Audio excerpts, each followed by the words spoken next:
사람들은 제게 왜 그 좋은 집을 놔두고 이 낡은 동네, 낡은 빌라에 사느냐고 묻곤 합니다. 그럴 때마다 저는 그저 웃으며 여기가 제 평생이 담긴 곳이라 편해요라고 대답하곤 했죠. 물론 틀린 말은 아니에요. 이곳에서 남편과 함께 떡볶이 장사를 시작해 건물을 올렸고 하나뿐인 아들 강철호를 낳아 키웠으니까요. 제 손때와 땀방울, 눈물이 모든 벽과 바닥에 스며 있는 곳입니다. 하지만 진짜 이유는 따로 있었습니다. 아들 부부가 사는 한강이 내려다 보이는 그 펜트하우스. 그 집은 제 전 재산을 갈아 넣어 만든 그들만의 성이었고 저는 그 성에 어울리지 않는 낡은 유물 취급을 받았기 때문이었어요. 그들은 저를 그곳에 두는 것을 명백히 불편해했고 저 역시 그들의 가식적인 세상에서 숨 막히는 것보다 이 정직한 낡음 속에서 혼자 숨 쉬는 것이 훨씬 편했습니다. 그날도 저는 동네 시장에서 장을 보고 있었습니다. 30년을 넘게 다닌 눈 감고도 어디에 뭐가 있는지 훤히 아는 제 손바닥 같은 곳이었죠. 이 여사, 오늘 물건 좋아. 동태 한 마리 몰고 가. 생선가게 박 사장이 쩌렁쩌렁한 목소리로 저를 아는 척했습니다. 저는 웃으며 고개를 끄덕이고는 익숙하게 좌판으로 다가갔어요. 싱싱한 동태 한 마리를 고르고 옆 채소 가게로 가 콩나물 한 봉지와 무 반쪽을 샀습니다. 며칠 전부터 얼큰하고 시원한 동태찌개가 어찌나 먹고 싶던지요.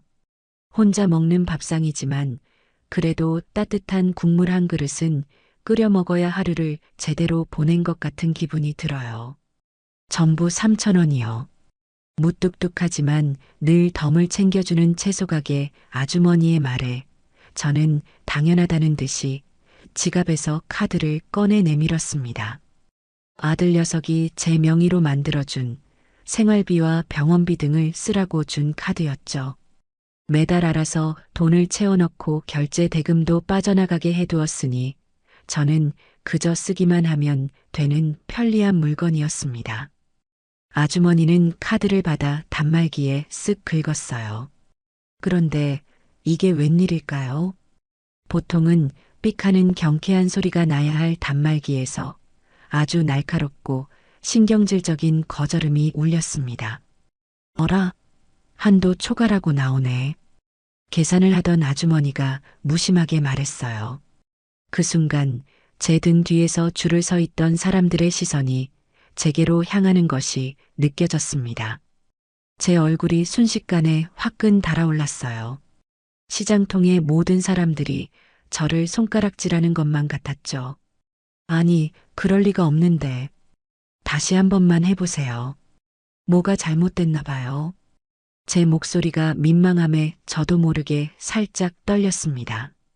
아주머니는 고개를 갸웃거리며 카드를 다시 긁었지만 결과는 같았어요. 삐빅하는 소리와 함께 단말기 화면에는 한도 초과라는 글자만 선명하게 떠 있었습니다. 제 평생 이런 망신은 처음이었습니다. 돈이 없어서 물건값을 못 낸 적은 찢어지게 가난했던 젊은 시절에도 없었던 일이었어요. 저는 결국 얼굴이 벌겋게 달아오른 채로 주머니 속 깊이 넣어두었던 꼬깃꼬깃한 비상금 10,000원짜리 몇 장을 꺼내 겨우 계산을 마칠 수 있었습니다. 집으로 돌아오는 내내 심장이 불편하게 두근거렸어요. 한 손에는 동태와 무가 담긴 무거운 비닐봉지를, 다른 한 손에는 그 쓸모없어진 플라스틱 카드 조각을 쥔 채였죠. 한도 초과라니. 매달 수백만 원씩 넉넉하게 넣어주던 카드 한도가 왜 하루아침에 막혔을까요? 불길한 예감이 안개처럼 피어올라 제 마음을 무겁게 짓눌렀습니다. 낡은 빌라의 계단을 오르는데 무릎이 시큰거리는 것보다 마음이 시큰거리는 게 더 아팠어요. 현관문을 열고 들어서자마자 저는 휴대폰부터 확인했습니다. 혹시 아들에게 무슨 일이 생겨 연락이 왔을지도 모른다는 일말의 희망 때문이었죠. 하지만 부재중 전화는 없었습니다. 대신 문자 메시지 한 통이 와 있었어요. 발신인은 아들 강철호였습니다. 저는 가슴을 쓸어내리며 메시지를 열었어요. 무슨 사정이 있었을 거야. 바빠서 미리 말을 못했겠지. 애써 스스로를 위로하면서요. 어머니, 회사 사정이 어려워져 당분간 지원이 어렵겠습니다. 양해 바랍니다. 마치 거래처에 보내는 공지사항 같은 지극히 사무적이고 감정 없는 문장이었습니다. 제 손에서 휴대폰이 미끄러져 떨어질 뻔했어요. 지원, 양해. 아들이 어미에게 쓸 단어는 아니었죠. 그건 남에게, 아랫사람에게 쓰는 말이었습니다. 회사 사정이 어렵다고요? 얼마 전까지만 해도 아내 생일 선물이라며 수천만 원짜리 외제차를 계약했다고 으스대며 자랑하던 녀석이었습니다. 그런데 이제 와서 제 생활비를 끊겠다니요. 이게 대체 무슨 말도 안 되는 소리일까요? 저는 떨리는 손으로 아들에게 전화를 걸었습니다. 제발, 제발 받아라. 무슨 오해가 있었을 거라고. 이건 네 진심이 아니라고 말해다오. 하지만 제 간절한 바람과는 달리 돌아오는 것은 고객의 전화기가 꺼져 있어 음성사서함으로 연결됩니다라는 차갑고 반복적인 기계음뿐이었습니다. 아들은 제게 일방적인 통보를 날리고 제 목소리를 들을 생각조차 하지 않은 채 저를 완벽하게 차단해 버린 것이었어요. 기가 막히고 어이가 없어 거실 소파에 주저앉았습니다. 그때였어요. 아무런 생각 없이 그저 습관처럼 눌러본 SNS 앱 상단에 며느리 민세아의 프로필 사진이 동그랗게 떠 있었습니다. 방금 새로운 게시물을 올렸다는 뜻이었죠. 무심코 그 동그라미를 눌렀습니다. 그리고 저는 제 눈을 의심해야만 했습니다. 화면 가득 눈이 부실 정도로 화려한 레스토랑을 배경으로 찍은 사진이 나타났습니다. 제 아들 강철호와 며느리 민세아가 나란히 앉아 있었죠. 둘은 똑같은 디자인의 명품 시계를 찬 손을 서로 맞잡고 있었고 그 앞에는 제가 이름도 모를 값비싼 샴페인과 먹음직스러운 음식들이 가득 차려져 있었습니다. 사진 속 그들의 미소는 너무나 완벽해서 오히려 비현실적으로 보일 정도였어요. 그리고 그 아래에는 제 숨을 먹게 만드는 글이 적혀 있었습니다. 결혼기념일 5주년. 늘 곁에서 든든한 버팀목이 되어주는 내 남편. 요즘 많이 힘들지? 이럴 때일수록 우리가 더 힘내서 서로 아끼고 사랑하자. 결혼기념 5주년 펜트하우스 라이프. 저는 그 게시물을 넋이 나간 사람처럼 몇 번이고 다시 읽었습니다. 힘들수록 서로 돕는 우리 부부. 방금 전 제 아들이 제게 보낸 냉정한 문자 메시지와 그 사진 속 행복한 풍경이 제 머릿속에서 뒤엉키며 거대한 소용돌이를 일으켰습니다.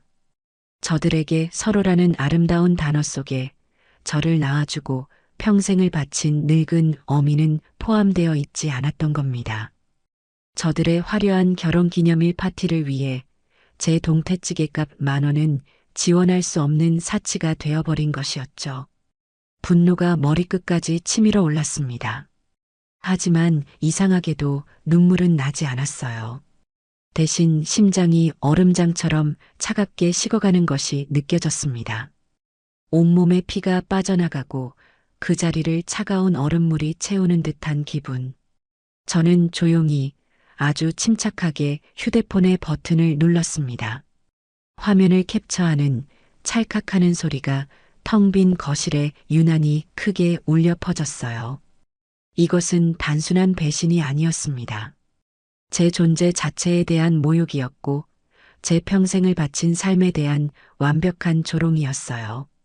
저는 그날 밤 잠 한숨 자지 않고 며느리 민세아의 SNS를 처음부터 끝까지 정독했습니다.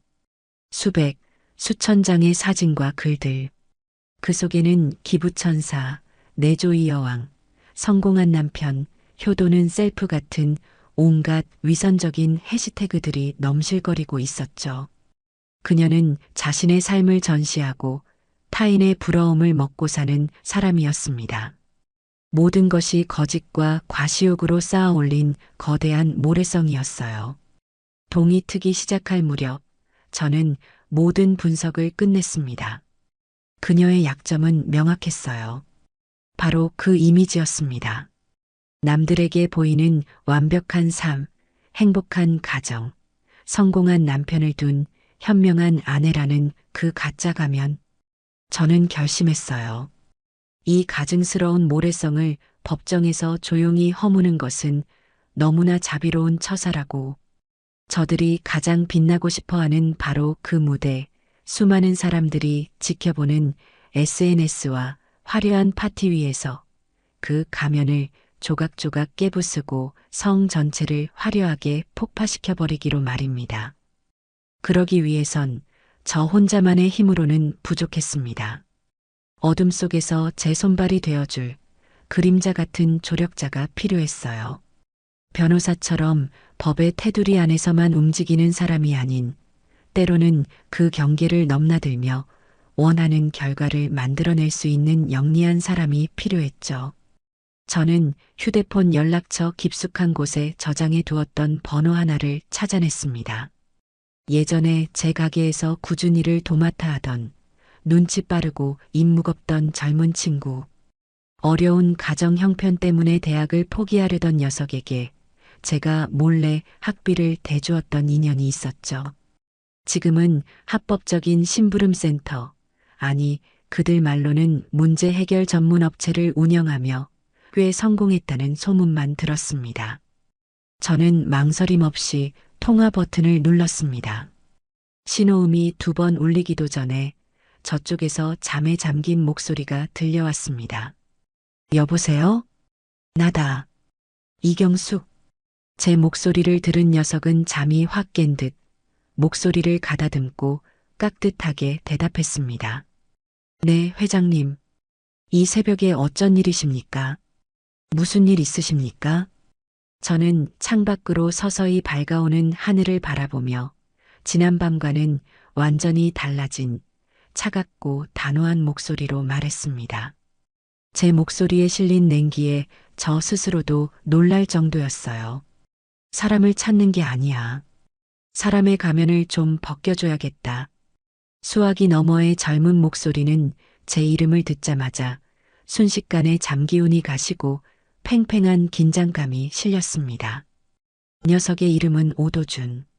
10수년 전 비 오는 날 제 가게 처마 밑에서 쫄딱 젖은 채로 쪼그려 앉아있던 가난한 고등학생이었죠.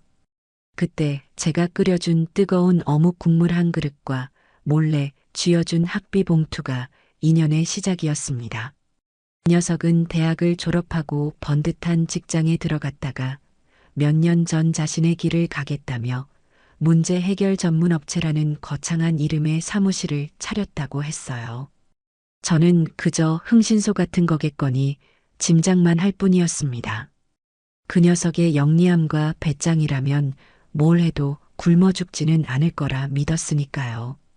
그리고 지금 저에게는 바로 그 영리함과 배짱이 필요했습니다. 네, 회장님. 이 새벽에 어쩐 일이십니까? 무슨 일 있으십니까? 도준아, 지금 바로 만날 수 있겠니? 아주 조용하고 우리 둘만 이야기할 수 있는 곳으로. 제 목소리에는 질문이 아닌 명령이 담겨 있었습니다. 도준이는 조금도 당황하지 않고 즉시 대답했어요. 알겠습니다. 1시간 뒤에 제가 문자를 보내드리는 주소로 와주십시오. 아무도 방해하지 않는 곳입니다. 전화는 그렇게 짧게 끊겼습니다. 저는 자리에서 일어나 가장 눈에 띄지 않는 평범한 외출복으로 갈아입었습니다. 화려한 복수국의 서막은 이렇듯 가장 평범하고 고요한 새벽에 시작되고 있었어요. 1시간 뒤 도준이가 보낸 주소는 강남의 번화가에서 몇 블록 떨어진 낡은 오피스텔이었습니다. 저는 택시를 타고 가면서도 혹시 모를 상황에 대비해 일부러 몇 정거장 전에 내려 골목길을 걸어 들어갔습니다. 약속한 층에 내리자 도준 솔루션이라는 작은 명패가 붙은 문이 저를 맞이했어요. 문을 열고 들어가자 겉보기와는 전혀 다른 세상이 펼쳐졌습니다. 어두운 실내에는 수십 개의 모니터가 벽면을 가득 채우고 있었고 그 불빛이 도준이의 젊은 얼굴을 비추고 있었죠. 이 녀석은 십수년 전의 앳된 모습은 온데간데 없이 날카로운 눈빛을 가진 한 마리의 흑표범 같은 사내가 되어 있었습니다. 오셨습니까, 회장님? 도준이는 깍듯하게 고개를 숙이며 저를 안쪽의 작은 방으로 안내했습니다. 방음 처리가 된 듯 문을 닫자 바깥의 모든 소음이 완벽하게 차단되었어요. 그는 제 앞에 따뜻한 차를 한 잔 내려놓고는 아무 말 없이 제가 입을 열기를 기다렸습니다. 저는 지난 이틀간 겪었던 모든 일을, 제 감정을 최대한 배제한 채 사실 그대로 털어놓았습니다. 마트에서의 굴욕, 아들의 차가운 문자, 그리고 며느리의 위선적인 SNS 게시물까지. 제 이야기가 길어질수록 도준이의 표정은 점점 더 굳어갔습니다. 그래서 내가 원하는 건 간단해. 법은 너무 느리고 자비로워. 나는 그 애들이 가장 소중하게 생각하는 것, 그 가짜 명예와 이미지를 사람들 앞에서 산산조각 내고 싶어. 그들이 발 딛고 선 그 펜트하우스에서 맨몸으로 쫓겨나게 만들고 싶다. 제 말이 끝나자 도준이는 잠시 눈을 감고 생각에 잠겼습니다. 그리고 이내 눈을 뜨며 이전과는 비교할 수 없을 정도로 차갑고 전문적인 목소리로 말했어요. 알겠습니다. 회장님의 뜻은 정확히 이해했습니다. 이건 단순한 감정 싸움이 아니라 정보전이자 심리전이 될 겁니다. 상대방의 가장 약한 고리를 찾아내서 그곳을 집요하게 파고들어야 합니다. 그래. 그래서 자네를 찾아온 거야. 그 약한 고리를 찾아내줘. 민세야, 그 아이의 모든 것을 알아내. 진짜 얼굴이 뭔지, 뭘 숨기고 있는지, 뭘 가장 두려워하는지. 샅샅이 다 파헤쳐. 비용은 생각보다 많이 들 수 있습니다. 돈은 걱정하지 마라. 내 마지막 남은 비상금 전부를 이 일에 쏟아부을 생각이다. 성공 보수는 따로 두둑하게 챙겨주마. 제 단호한 말에 도준이는 고개를 끄덕였습니다. 계약 조건은 그것으로 충분합니다.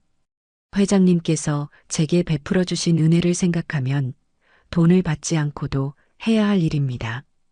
녀석은 자리에서 일어나 제게 다시 한번 깊이 고개를 숙였습니다. 지금부터 민세야, 그리고 강철호 대표에 대한 모든 정보 수집을 시작하겠습니다. 일주일 안에 두 사람의 모든 것을 회장님 손에 쥐어드리겠습니다. 그날 이후 저는 겉으로는 아무 일 없는 듯 평소와 똑같은 일상을 보냈습니다. 시장에 가고 동네 노인정에 나가 사람들과 화투를 치고 저녁에는 텔레비전을 보며 시간을 보냈죠. 하지만 제 머릿속은 오직 도준이의 연락만을 기다리고 있었습니다. 그리고 정확히 일주일 뒤 약속했던 시간보다 하루 이른 날 저녁에 도준이에게서 연락이 왔습니다. 준비가 끝났습니다. 내일 오전 10시 지난번 그곳에서 뵙겠습니다. 다음 날 저는 약속 장소로 향했습니다. 지난번보다 훨씬 더 깊은 긴장감이 저를 감쌌어요. 도준이의 사무실에 들어서자 그는 저를 회의실처럼 꾸며진 더 큰 방으로 안내했습니다. 테이블 위에는 두툼한 서류철 몇 개와 노트북 한 대가 놓여 있었죠. 지난 엿새 동안 민세아 씨의 모든 것을 추적했습니다. 회장님, 아마 생각하시는 것보다 훨씬 더 흥미로운 사실들을 발견하시게 될 겁니다. 도준이는 노트북을 켜고 거대한 벽면 스크린에 화면을 띄웠습니다. 첫 번째 화면에는 민세아의 SNS 프로필 사진이 떠 있었어요. 그리고 그 옆으로 그녀의 신상 정보가 하나씩 펼쳐졌습니다. 평범한 중산층 가정 출신, 지방대를 졸업하고 작은 회사 격리로 일하다가 강철호를 만나 결혼한 그야말로 신데렐라 스토리의 주인공.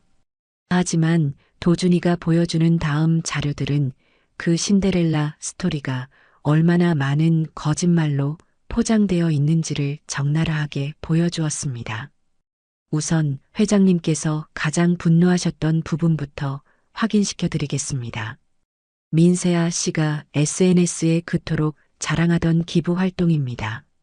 스크린에는 민세아가 보육원을 방문해 아이들과 함께 찍은 사진, 기부 증서를 들고 환하게 웃는 사진들이 나타났습니다.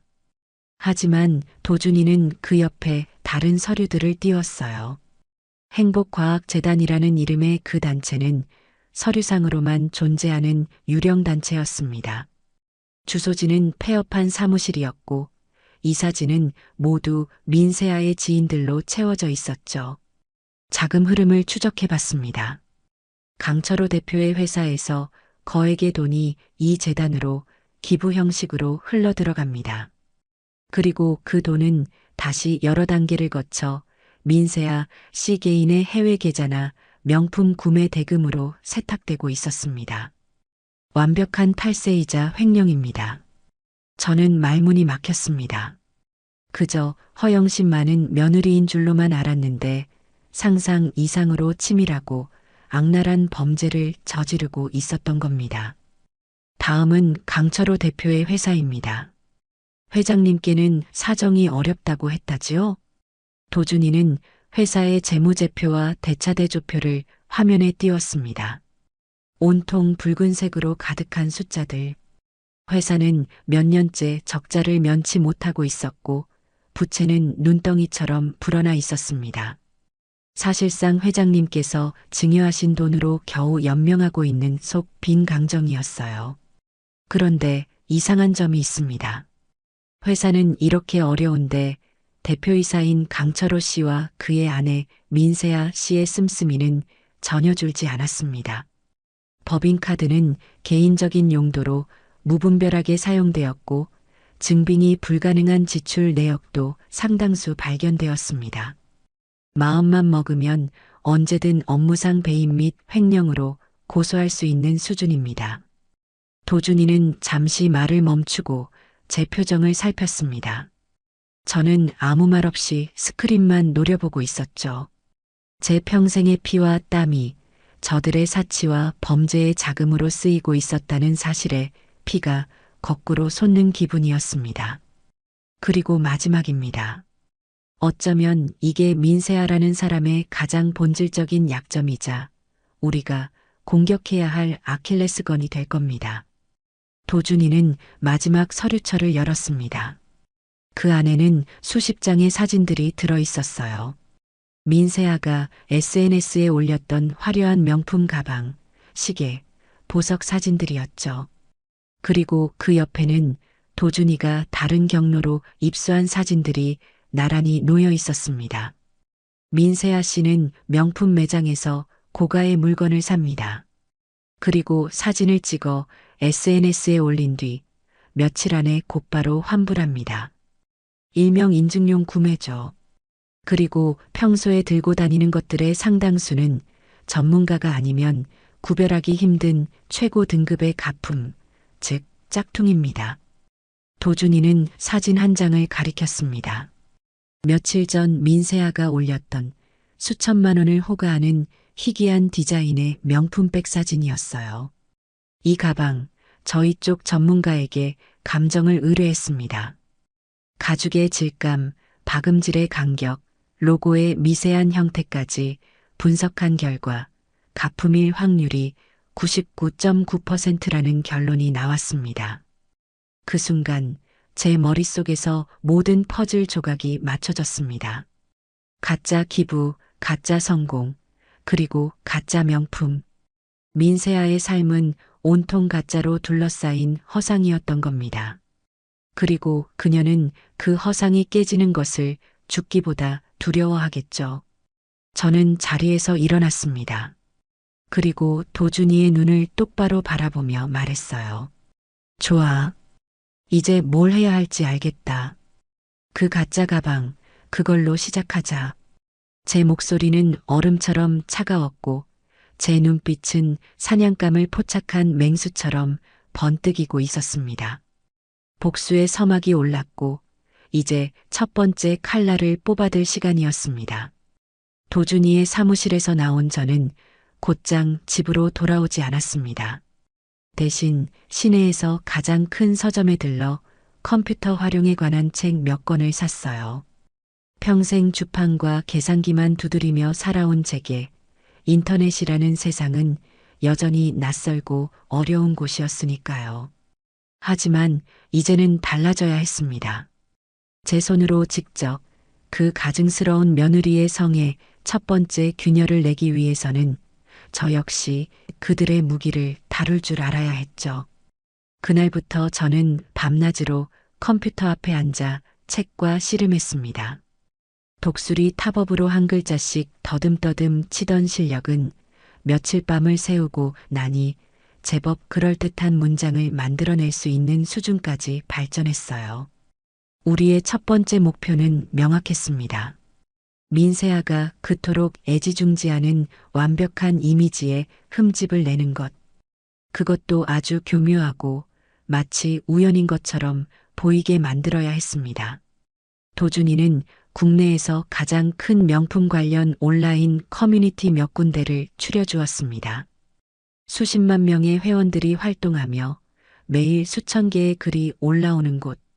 그곳의 회원들은 웬만한 전문가 뺨치는 날카로운 눈을 가지고 있어서 아주 작은 하자나 위화감도 귀신같이 찾아낸다고 했어요.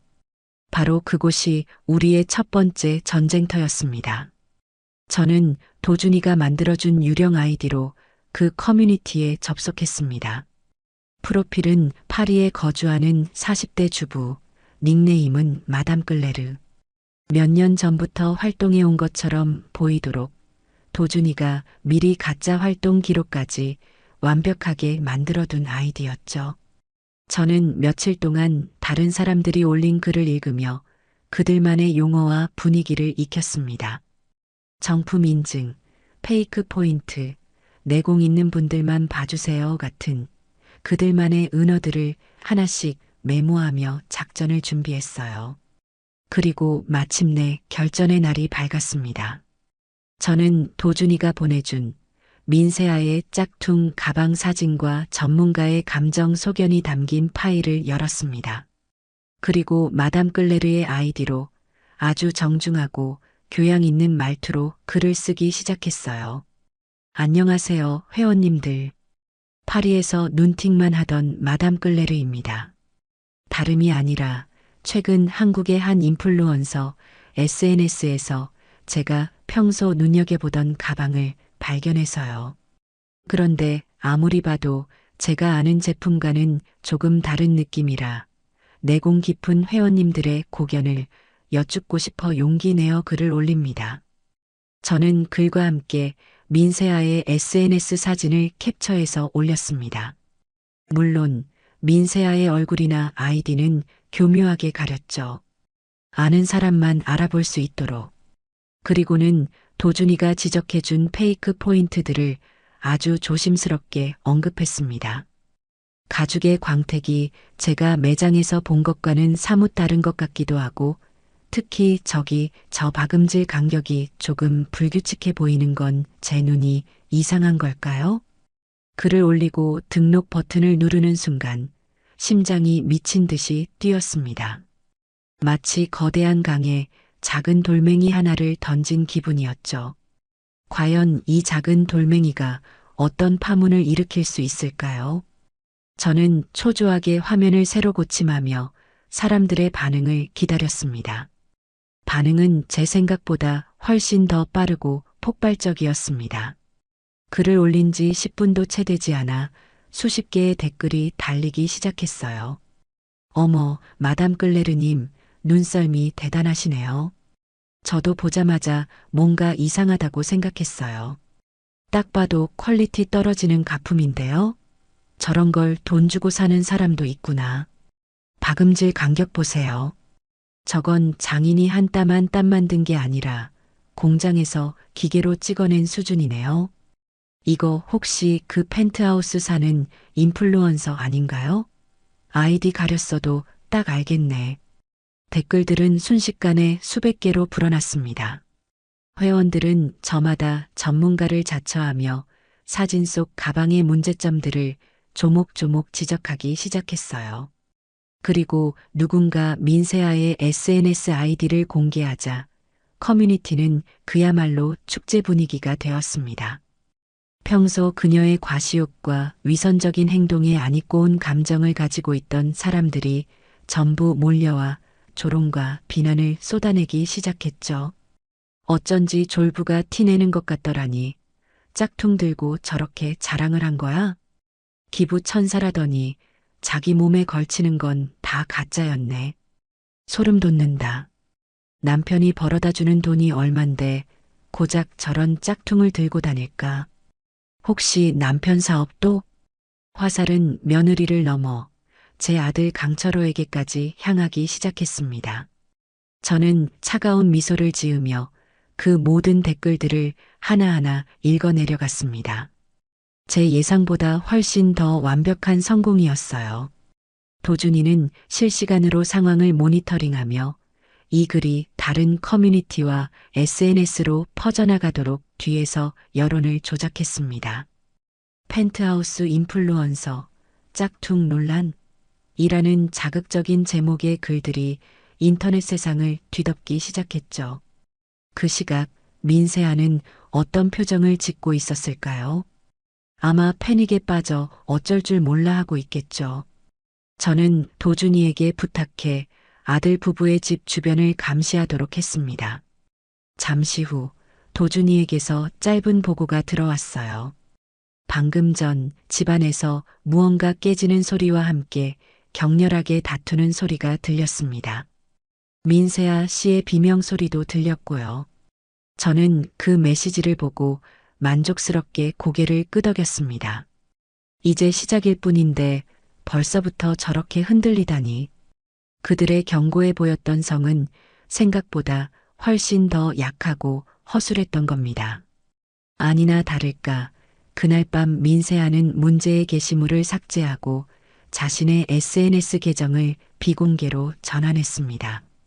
하지만 이미 때는 늦었죠. 한번 터져나온 물기를 손으로 막을 수는 없는 법입니다. 이미 수많은 사람들이 그녀의 사진을 캡처해서 저장해 두었고 짝퉁 펜트하우스 사모님이라는 불명예스러운 별명까지 만들어 조롱하고 있었습니다. 그녀가 그토록 공들여 쌓아 올린 완벽한 이미지에 지울 수 없는 첫 번째 균열이 생긴 겁니다. 저는 컴퓨터를 끄고 자리에서 일어났습니다. 창밖은 어느새 짙은 어둠에 잠겨 있었죠.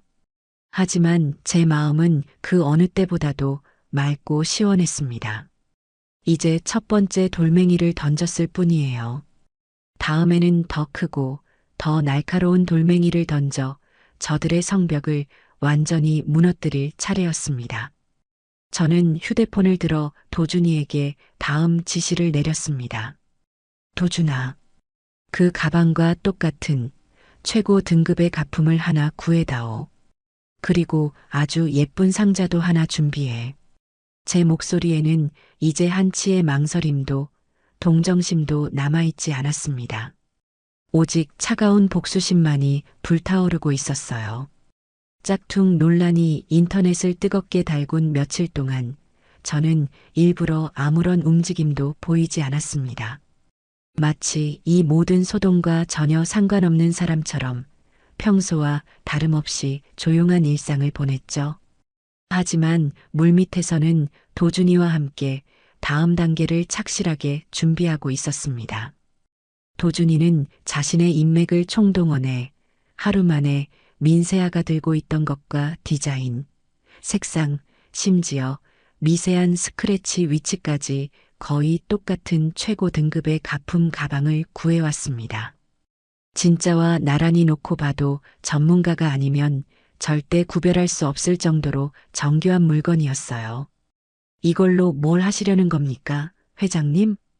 도준이가 조심스럽게 물었습니다. 저는 그 가방을 싸늘하게 내려다보며 대답했죠. 불안과 공포라는 건 말이다. 보이지 않을 때 가장 커지는 법이야. 나는 민세야. 그 아이에게 보이지 않는 유령을 선물할 생각이다. 저는 도준이가 준비해온 고급스러운 포장 상자에 그 가짜 가방을 정성스럽게 담았습니다. 그리고 함께 준비한 작은 카드에 제 필체가 드러나지 않도록 왼손으로 또박또박 한 문장을 적어 넣었어요. 다 알고 있다. 이 짧은 문장만큼 사람을 미치게 만드는 말도 없을 겁니다. 누가 무엇을 어디까지 알고 있는지 전혀 알 수 없기에 상상력은 최악의 방향으로 치닫게 되죠.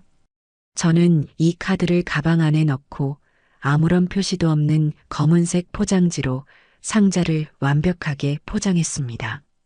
발신인도 주소도 없는 그야말로 유령의 선물이었어요. 택배를 보내는 것 또한 철저하게 계획되었습니다. 저는 도준이에게 부탁해 CCTV가 없는 낡은 동네의 우체통을 이용해 소포를 붙이도록 했습니다. 배송 추적이 불가능한 일반 소포로요. 며칠이 걸리든 상관없었습니다. 중요한 것은 이 택배가 누구에게서 온 것인지 아들 부부가 절대로 알아낼 수 없게 만드는 것이었으니까요. 그리고 며칠 뒤 도준이에게서 연락이 왔습니다. 택배가 무사히 도착한 것 같습니다. 지금부터 타겟의 반응을 실시간으로 보고 드리겠습니다. 저는 휴대폰을 손에 꼭 쥔 채 소파에 깊숙이 몸을 묻었습니다. 이제 곧 제가 설치한 덫이 작동하기 시작할 겁니다. 도준이가 보내오는 문자 중계는 그야말로 한 편의 막장 드라마를 보는 것 같았습니다. 오후 2시 14분. 민세아 씨가 현관 앞에 놓인 택배 상자를 들고 집 안으로 들어감. 오후 2시 17분. 집 안에서 날카로운 비명 소리가 들림. 무언가 집어 던지는 소리도 함께. 오후 2시 25분. 민세아 씨가 남편 강철호 씨에게 격앙된 목소리로 전화를 걸고 있음. 너 혹시 뭐 하는 거 있어? 말해. 당장 말하라고. 라며 소리치는 중. 저는 눈을 감고 그 상황을 상상했습니다. 자신의 치부가 담긴 택배를 받아들고 공포에 질린 며느리의 모습, 그리고 아내의 히스테리에 어쩔 줄 몰라 하는 아들의 모습, 그 상상만으로도 입가에 차가운 미소가 번졌어요. 그날 저녁 강철호는 예정보다 일찍 퇴근해 집으로 달려갔다고 합니다. 그리고 그때부터 그들의 펜트하우스는 진짜 지옥으로 변하기 시작했습니다. 도준이가 미리 설치해둔 합법적인 범위 내의 소음 측정 장치를 통해 들려오는 그들의 대화는 처절하기 그지없었어요. 이게 대체 뭐야? 누가 보낸 거냐고. 혹시 당신이 숨기는 여자라도 있는 거 아니야? 당신이 내 약점 잡아서 이혼이라도 하려고 수작 부리는 거냐고. 민세야, 너 제정신이야? 내가 이걸 왜 보내? 그리고 이 가방, 그거 인터넷에서 말 많던 그거 아니야? 너 정말 짝퉁이었어? 나한테는 한정판이라고 몇 달을 졸라서 사놓고. 뭐, 너 지금 그게 중요해? 누군가 우리를 지켜보고 있다는 거잖아. 내 모든 걸 알고 있다고 협박하고 있잖아. 그런데 고작 짝퉁 타령이나 하고 있어? 이 무능한 인간아. 무능해? 누구 때문에 내가 회사 돈까지 손떼가면서 네 명품 가방 사주고 네 피부가 비용 대주고 있는데. 그런데 그게 다 짝퉁이었다고? 너 대체 나한테 숨기는 게 얼마나 더 있는 거야? 그들의 싸움은 밤늦도록 이어졌습니다.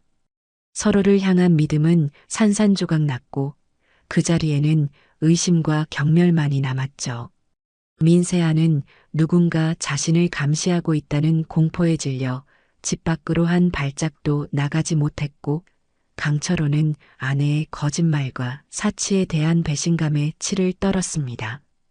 제가 보낸 작은 택배 상자 하나가 그들의 완벽해 보였던 관계를 송두리째 흔들어 놓은 겁니다.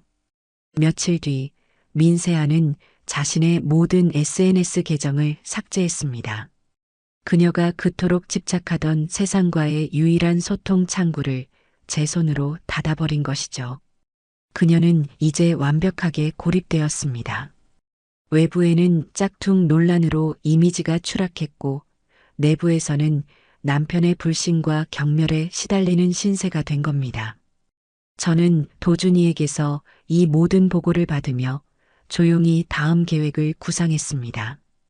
이제 심리적인 압박은 충분히 가했어요. 다음은 실질적인 압박을 가할 차례였죠.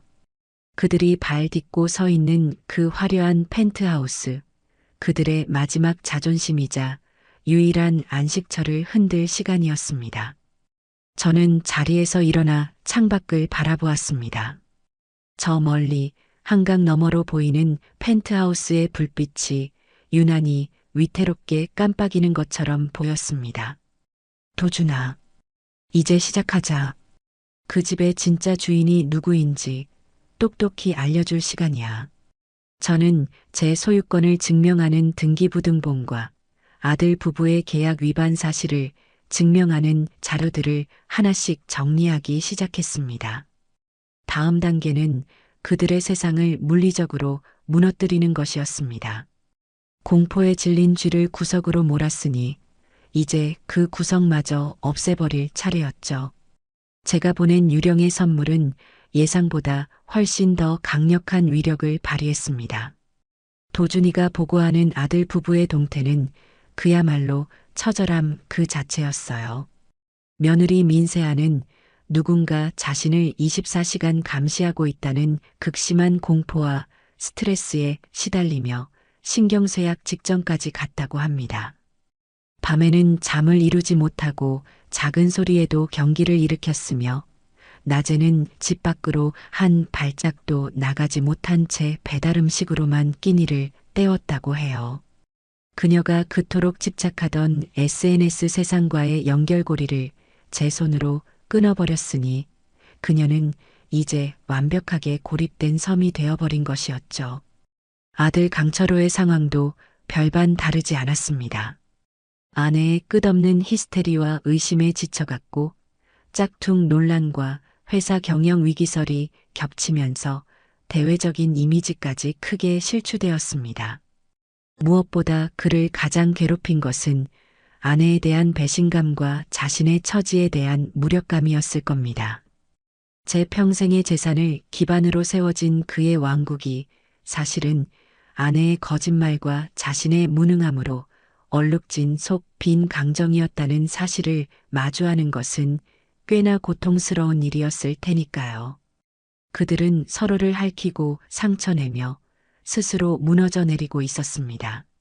저는 도준이의 보고를 받으며 이제 다음 단계로 넘어갈 때가 되었음을 직감했습니다. 심리적인 압박으로 그들의 성에 충분한 균열을 만들었으니 이제는 그 성의 주춧돌을 직접 흔들어 뽑아버릴 차례였습니다. 그들이 발 딛고 서 있는 그 화려한 펜트하우스, 그들의 마지막 자존심이자 유일한 안식처를 말이죠. 그 집의 진짜 주인이 누구인지, 그리고 그 주인이 얼마나 무서운 사람인지를 뼈저리게 느끼게 해줘야 했습니다. 작전을 실행하기 위해서는 그들을 집에서 반나절 이상 몰아낼 완벽한 명분이 필요했습니다. 저는 달력을 한참이나 들여다보다가 한 날짜에 동그라미를 쳤어요. 돌아가신 시아버지의 기일이었습니다. 살아생전 단 한 번도 제게 따뜻한 말 한마디 건넨 적 없는 무뚝뚝한 분이셨지만 그래도 남편은 아버지를 끔찍이 생각했었죠. 그리고 저는 그 기일을 아들 부부가 결혼한 이후 단 한 번도 챙긴 적이 없다는 사실을 똑똑히 기억하고 있었습니다. 저는 그날 저녁 아들에게 전화를 걸었습니다. 그동안 제 전화를 피하던 녀석은 아마도 제가 건넨 마지막 동아줄일지도 모른다는 생각에 마지못해 전화를 받더군요. 철호야, 다음 주 수요일이 할아버지 기일인 건 알고 있니? 제 목소리는 한없이 인자하고 부드러웠습니다. 아들은 당황한 듯 잠시 말을 잇지 못했어요. 아, 그게 엄마. 요즘 회사가 너무 바빠서. 됐다. 바쁜 거 안다. 그래서 내가 다 준비해 놓으려고. 너희는 그날 오전에 잠깐만 시간 내서 경기도에 있는 추모공원에 들렀다 가거라. 내가 거기서 기다리고 있으마. 할아버지 살아생전에 너를 얼마나 예뻐하셨니? 아무리 바빠도 자식된 도리는 해야지. 저는 일부러 자식된 도리라는 말을 힘주어 말했습니다. 지금 그들에게 가장 아픈 부분을 정확히 찌른 것이었죠. 아들은 차마 거절하지 못하고 알았어, 엄마. 새아랑 얘기해 볼게라며 힘없이 대답했습니다. 전화기 너머로 그걸 우리가 왜 가?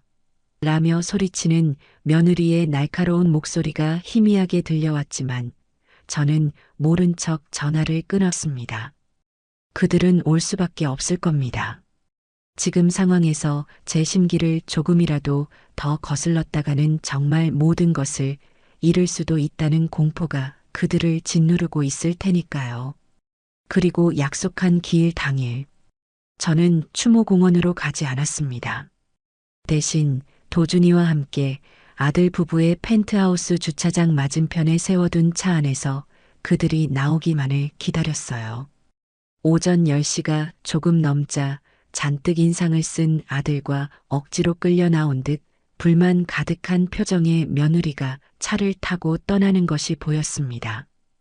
그들이 시야에서 완전히 사라진 것을 확인한 뒤 저는 도준이에게 고개를 끄덕였습니다. 시작하자. 우리는 곧장 펜트하우스로 향했습니다. 저는 관리사무소에 들러 제 신분증과 등기부등본을 제시하고 집 내부 시설을 점검해야 하니 마스터키를 부탁합니다라고 당당하게 요구했어요. 소유주 본인의 정당한 요구에 관리소장은 아무런 이의도 제기하지 못하고 마스터키를 내주었습니다. 아들 부부의 집에 들어서는 것은 참으로 기묘한 경험이었습니다. 집 안 곳곳에는 그들의 취향이 담긴 화려한 가구와 장식품들이 가득했지만 그 어떤 것에서도 사람 사는 온기는 느껴지지 않았어요.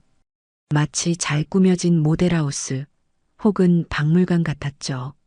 저는 집을 둘러볼 시간도 없이 곧장 서재로 향했습니다. 그리고 미리 준비해온 서류 봉투를 꺼내 들었어요. 도준아, 지금부터 내가 불러주는 번호로 전화해서 내가 시키는 대로만 말해라.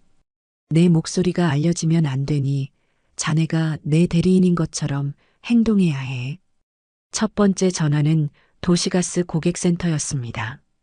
도준이는 스피커폰으로 전화를 걸었고 저는 그 옆에서 작은 목소리로 지시를 내렸습니다. 네, 수고하십니다. 여기 펜트하우스 소유주 대리인입니다. 소유주이신 이경숙 여사님께서 내부 전체 리모델링을 결정하셔서 오늘부로 가스 공급을 전면 중단해 주셨으면 합니다. 네, 본인 확인이요? 물론입니다. 소유주님 주민등록번호는? 저는 제 개인정보를 막힘없이 불러주었고 상담원은 몇 가지 사항을 확인한 뒤 알겠습니다. 고객님, 금일 오후 중으로 원격 차단 조치하겠습니다라고 대답했습니다. 다음은 수도사업본부 그리고 인터넷 통신사였습니다.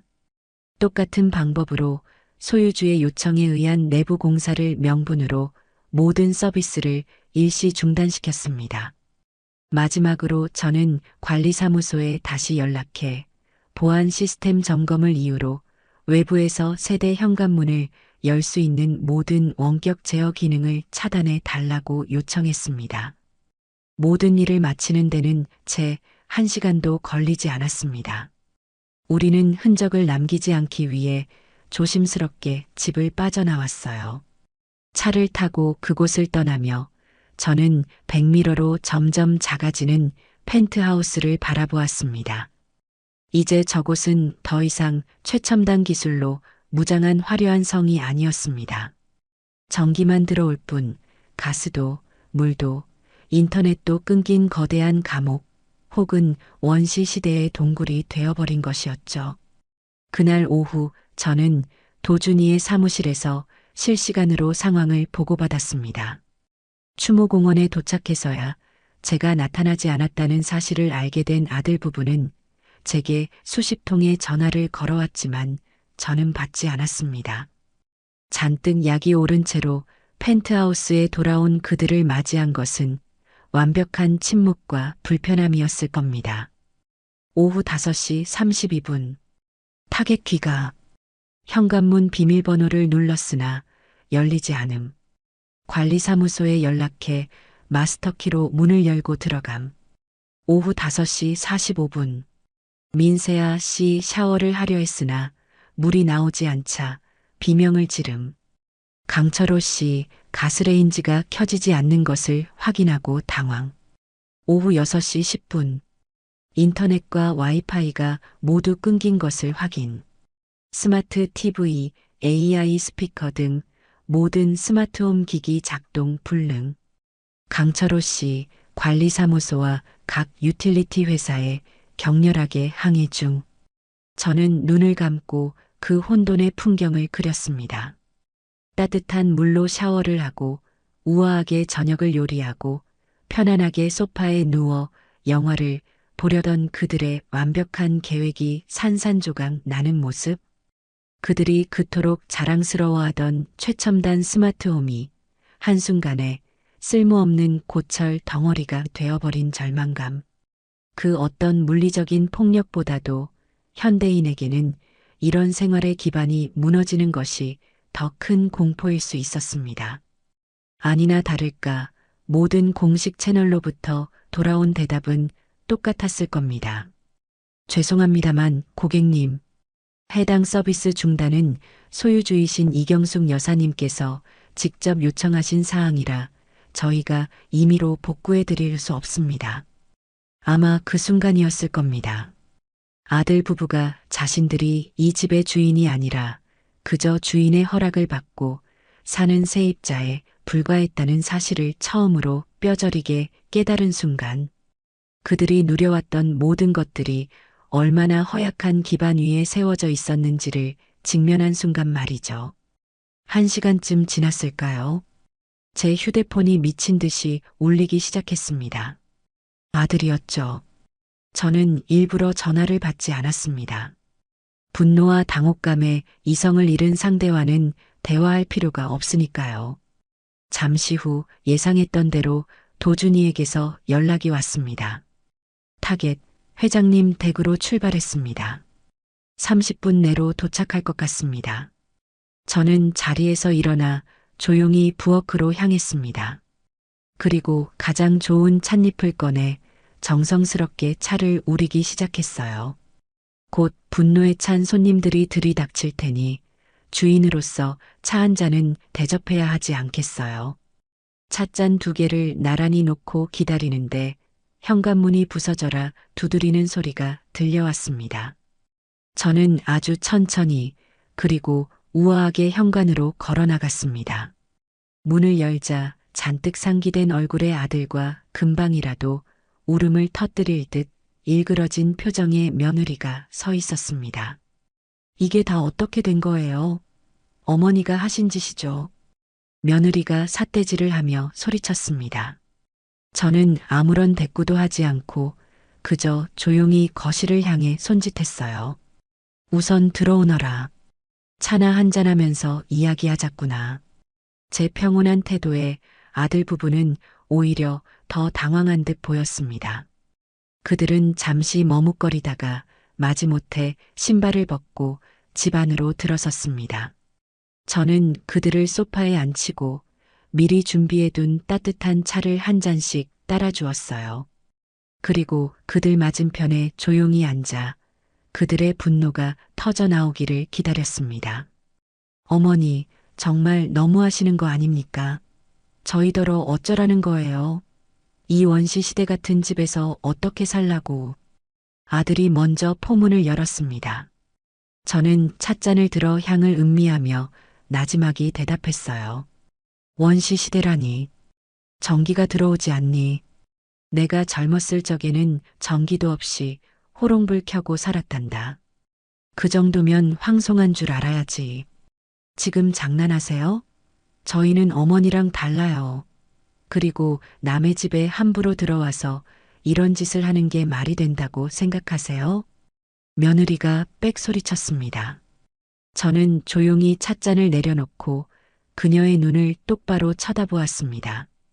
제 눈빛이 얼마나 차가웠는지 며느리는 저도 모르게 움찔하며 말끝을 흐렸어요. 남의 집이라. 세아야, 혹시 뭔가 단단히 착각하고 있는 모양이구나. 저는 자리에서 일어나 안방으로 들어가 서류 봉투 하나를 들고 나왔습니다. 그리고 그 안에 내용물을 테이블 위에 펼쳐 놓았어요. 펜트하우스의 등기부등본, 그리고 그들이 직접 서명했던 조건부 증여 계약서였습니다. 이 집 등기부등본상 소유주가 누구 이름으로 되어 있는지 한번 보렴. 그리고 이 계약서, 너희가 나한테 매달 생활비를 지급하고 부모로서의 나를 존중하고 부양하겠다고 약속하며 도장 찍었던 거 기억나니? 아들 부부의 얼굴이 새하얗게 질려갔습니다. 그 집은 내 집이다. 내 허락하에 너희가 잠시 살도록 해준 것뿐이지. 그런데 너희는 계약 조건을 어겼어. 약속을 깬 건 너희가 먼저인데 이제 와서 나한테 큰 소리를 쳐? 염치도 없는 것들. 저는 마지막으로 서류 봉투에서 카드 명세서 몇 장을 더 꺼내 테이블 위에 던졌습니다. 그들이 제 돈으로 명품을 사고 골프를 치고 파티를 벌였던 증거들이었죠. 내가 굶어 죽어도 상관없다던 너희들이 이제 와서 물이 안 나오고 인터넷이 안 된다고 불편해할 자격이 있다고 생각하니? 아무도 대답하지 못했습니다. 거실에는 무거운 침묵만이 흘렀어요. 저는 그 침묵을 깨고 아주 조용히 하지만 그 어떤 협박보다도 무서운 한마디를 내뱉었습니다. 아무래도 그 집 팔아버려야겠다. 가지고 있어봐야 너희 같은 불효자식들만 들끓게 하고 아무짝에도 쓸모가 없는 것 같구나. 그 순간 거실의 공기는 그대로 얼어붙었습니다. 아들 강철호는 사색이 되어 저를 쳐다봤고 며느리 민세아는 믿을 수 없다는 듯 입만 뻐끔거렸어요. 그들이 그토록 자랑스러워하고 집착하던 펜트하우스, 그들의 사회적 지위와 자존심의 상징이었던 그 성이 한순간에 사라질 수도 있다는 현실적인 위협 앞에서 그들의 오만함과 분노는 눈 녹듯 사라지고 그 자리를 원초적인 공포가 대신했습니다. 엄마, 그게 무슨 말이야? 집을 팔다니? 그럼 우린 어디서 살아? 아들이 더듬거리며 물었습니다. 목소리가 염소처럼 떨리고 있었죠. 저는 그런 아들을 싸늘하게 내려다보며 말했습니다. 그건 너희가 알아서 할 일이지. 니들 능력껏 니들 돈으로 집을 구해서 살면 되지 않겠니? 나한테 손 벌릴 생각은 추호도 하지 말고. 어머님, 제발 이러지 마세요. 저희가 잘못했어요. 네, 다시는 안 그럴게요. 생활비도 꼬박꼬박 드리고 어머님 잘 모실게요. 제발 집만은. 조금 전까지만 해도 저를 잡아먹을 듯이 쏘아붙이던 며느리가 언제 그랬냐는 듯 제 바짓가랑이라도 붙잡을 기세로 애원하기 시작했습니다. 그 모습이 어찌나 가증스럽고 혐오스러운지 저는 저도 모르게 실소를 터뜨릴 뻔했어요. 저는 그들의 비굴한 모습을 잠시 즐기다가 이내 표정을 굳히고 말했습니다. 시끄럽다. 너희들의 그 잘못했다는 말이 얼마나 가볍고 쓸모없는 것인지 나는 지난 몇 년간 뼈저리게 느껴왔어. 이제 와서 그런 말로 내 마음을 돌릴 수 있을 거라 생각했다면 큰 오산이다. 저는 그들에게 더 이상 대꾸할 가치도 없다는 듯 안방으로 들어가 문을 잠가버렸습니다. 거실에서 한참이나 저를 부르며 애원하던 아들 부부는 제 마음이 절대 변하지 않을 것이라는 사실을 깨닫고는 결국 힘없이 돌아갔습니다. 그들의 발걸음 소리가 멀어지는 것을 들으며 저는 침대에 누워 눈을 감았습니다. 이제 덫은 완벽하게 놓였고 사냥감은 제 소나기 안에서 필사적으로 발버둥 치기 시작했습니다. 다음 날 저는 도준이에게 연락해 그들의 집에 끊겼던 모든 서비스를 다시 복구시키라고 지시했습니다. 회장님, 정말입니까? 이대로 계속 압박해야 하는 것 아닙니까? 도준이가 의아하다는 듯 물었지만 저는 단호하게 말했어요. 아니다. 잠시 풀어줘야 해.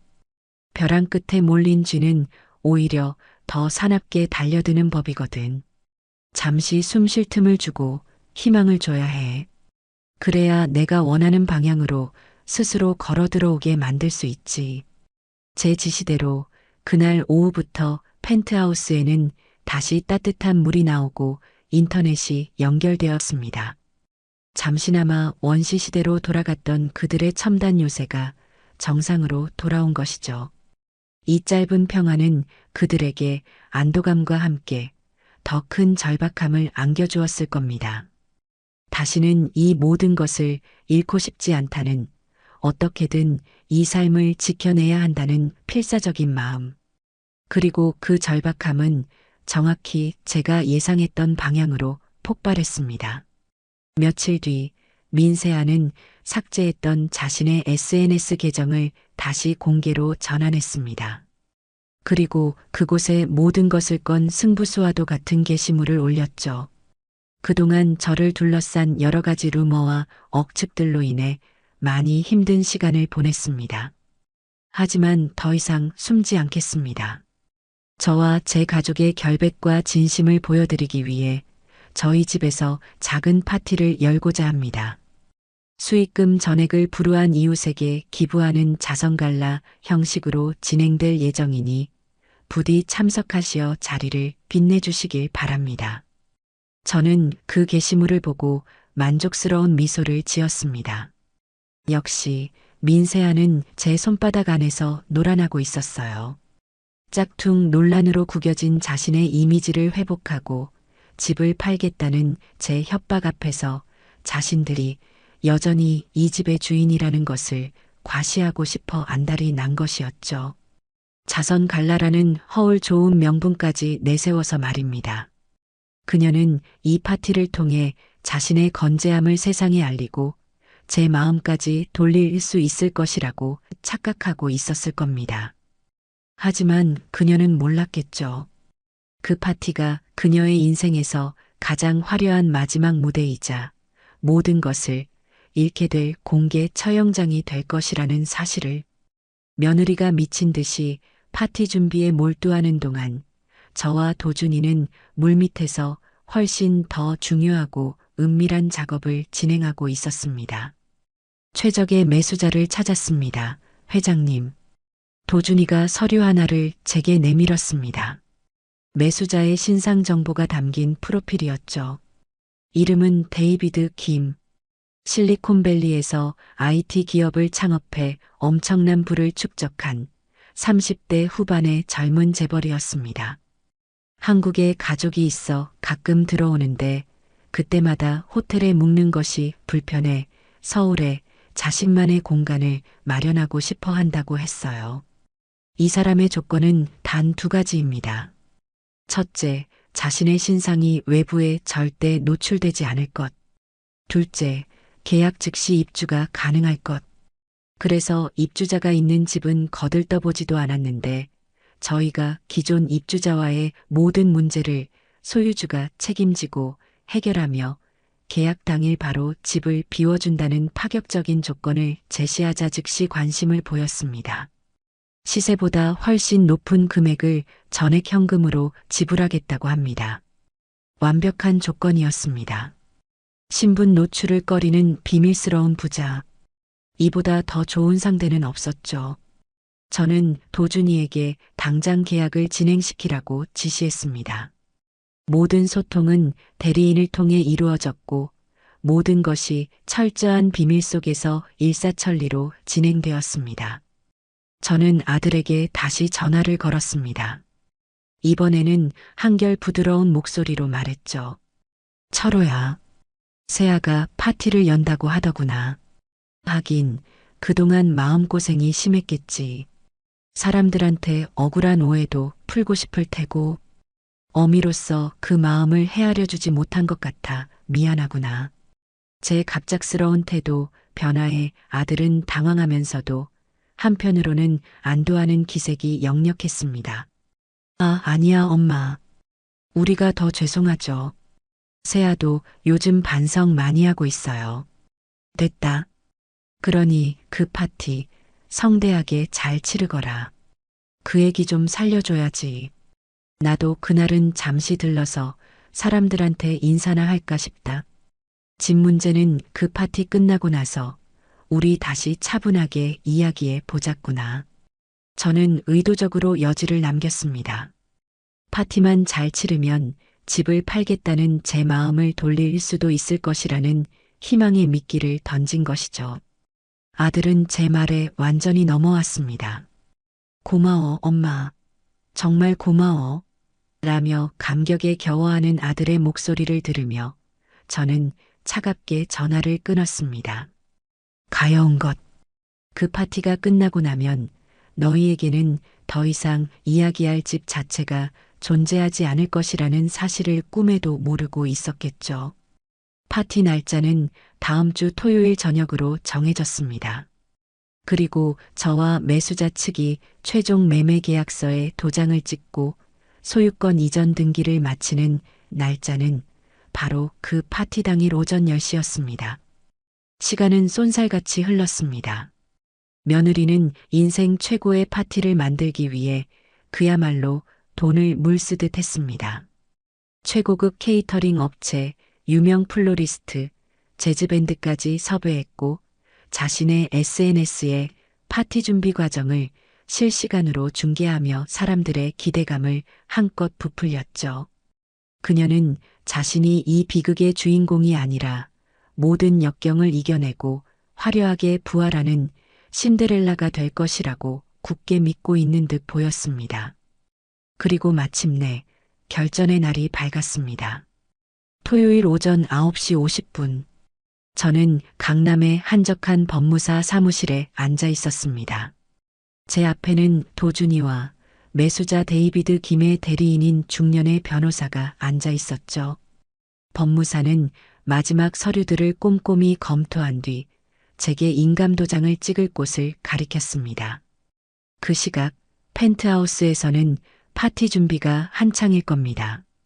수많은 직원들이 오가며 꽃을 장식하고 음식을 세팅하고 조명을 설치하고 있겠죠.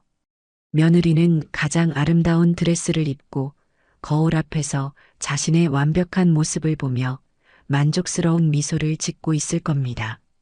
저는 아무런 망설임 없이 매도인 이경숙이라고 적힌 이름 옆에 묵직한 인감도장을 찍었습니다. 쿵 하고 도장이 종이에 찍히는 소리가 마치 모든 것의 끝을 알리는 망치 소리처럼 들렸습니다. 잠시 후 제 비밀 계좌로 수십억의 매매 대금이 입금되었다는 알림 문자가 도착했습니다. 법적으로 이제 그 펜트하우스는 더 이상 제 소유가 아니었습니다. 저는 자리에서 일어나 창밖을 바라보았습니다. 맑고 푸른 가을 하늘. 누군가에게는 인생 최고의 날이 또 다른 누군가에게는 인생 최악의 심판의 날이 되기에 더없이 좋은 날씨였습니다. 저는 도준이에게 나지막이 말했습니다.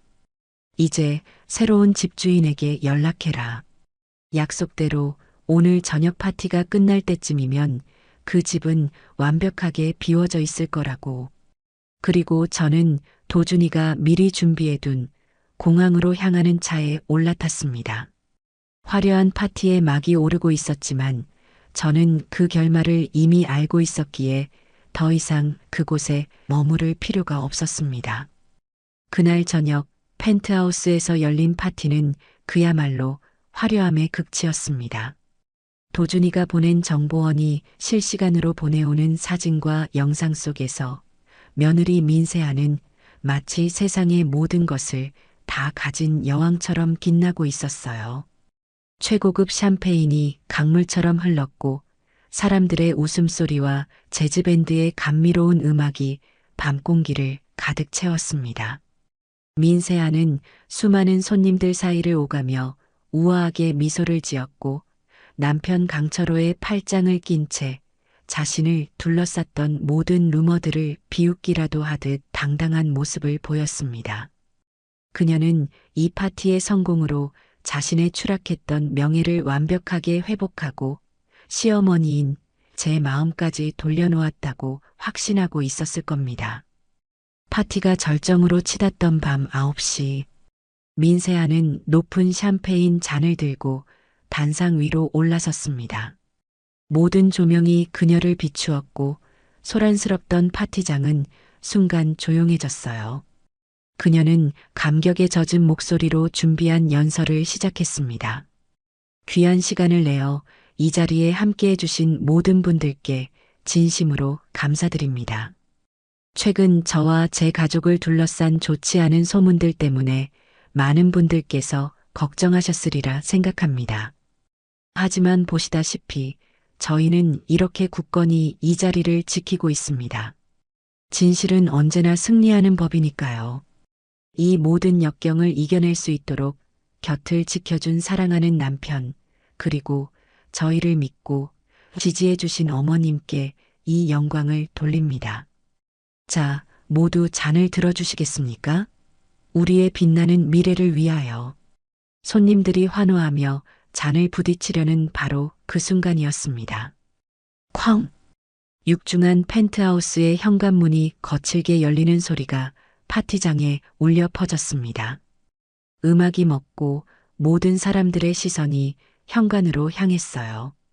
그곳에는 파티의 화려함과는 전혀 어울리지 않는 검은색 정장을 입은 10여 명의 남자들이 서 있었습니다. 그들의 표정은 얼음장처럼 차가웠고 그 모습은 마치 저승사자들의 행렬 같았죠. 가장 앞에 선 서류 가방을 든 중년의 남자가 성큼성큼 파티장 안으로 들어섰습니다. 이게 무슨 무례한 짓입니까? 당신들 누구야? 강철호가 당황하며 앞을 막아섰습니다.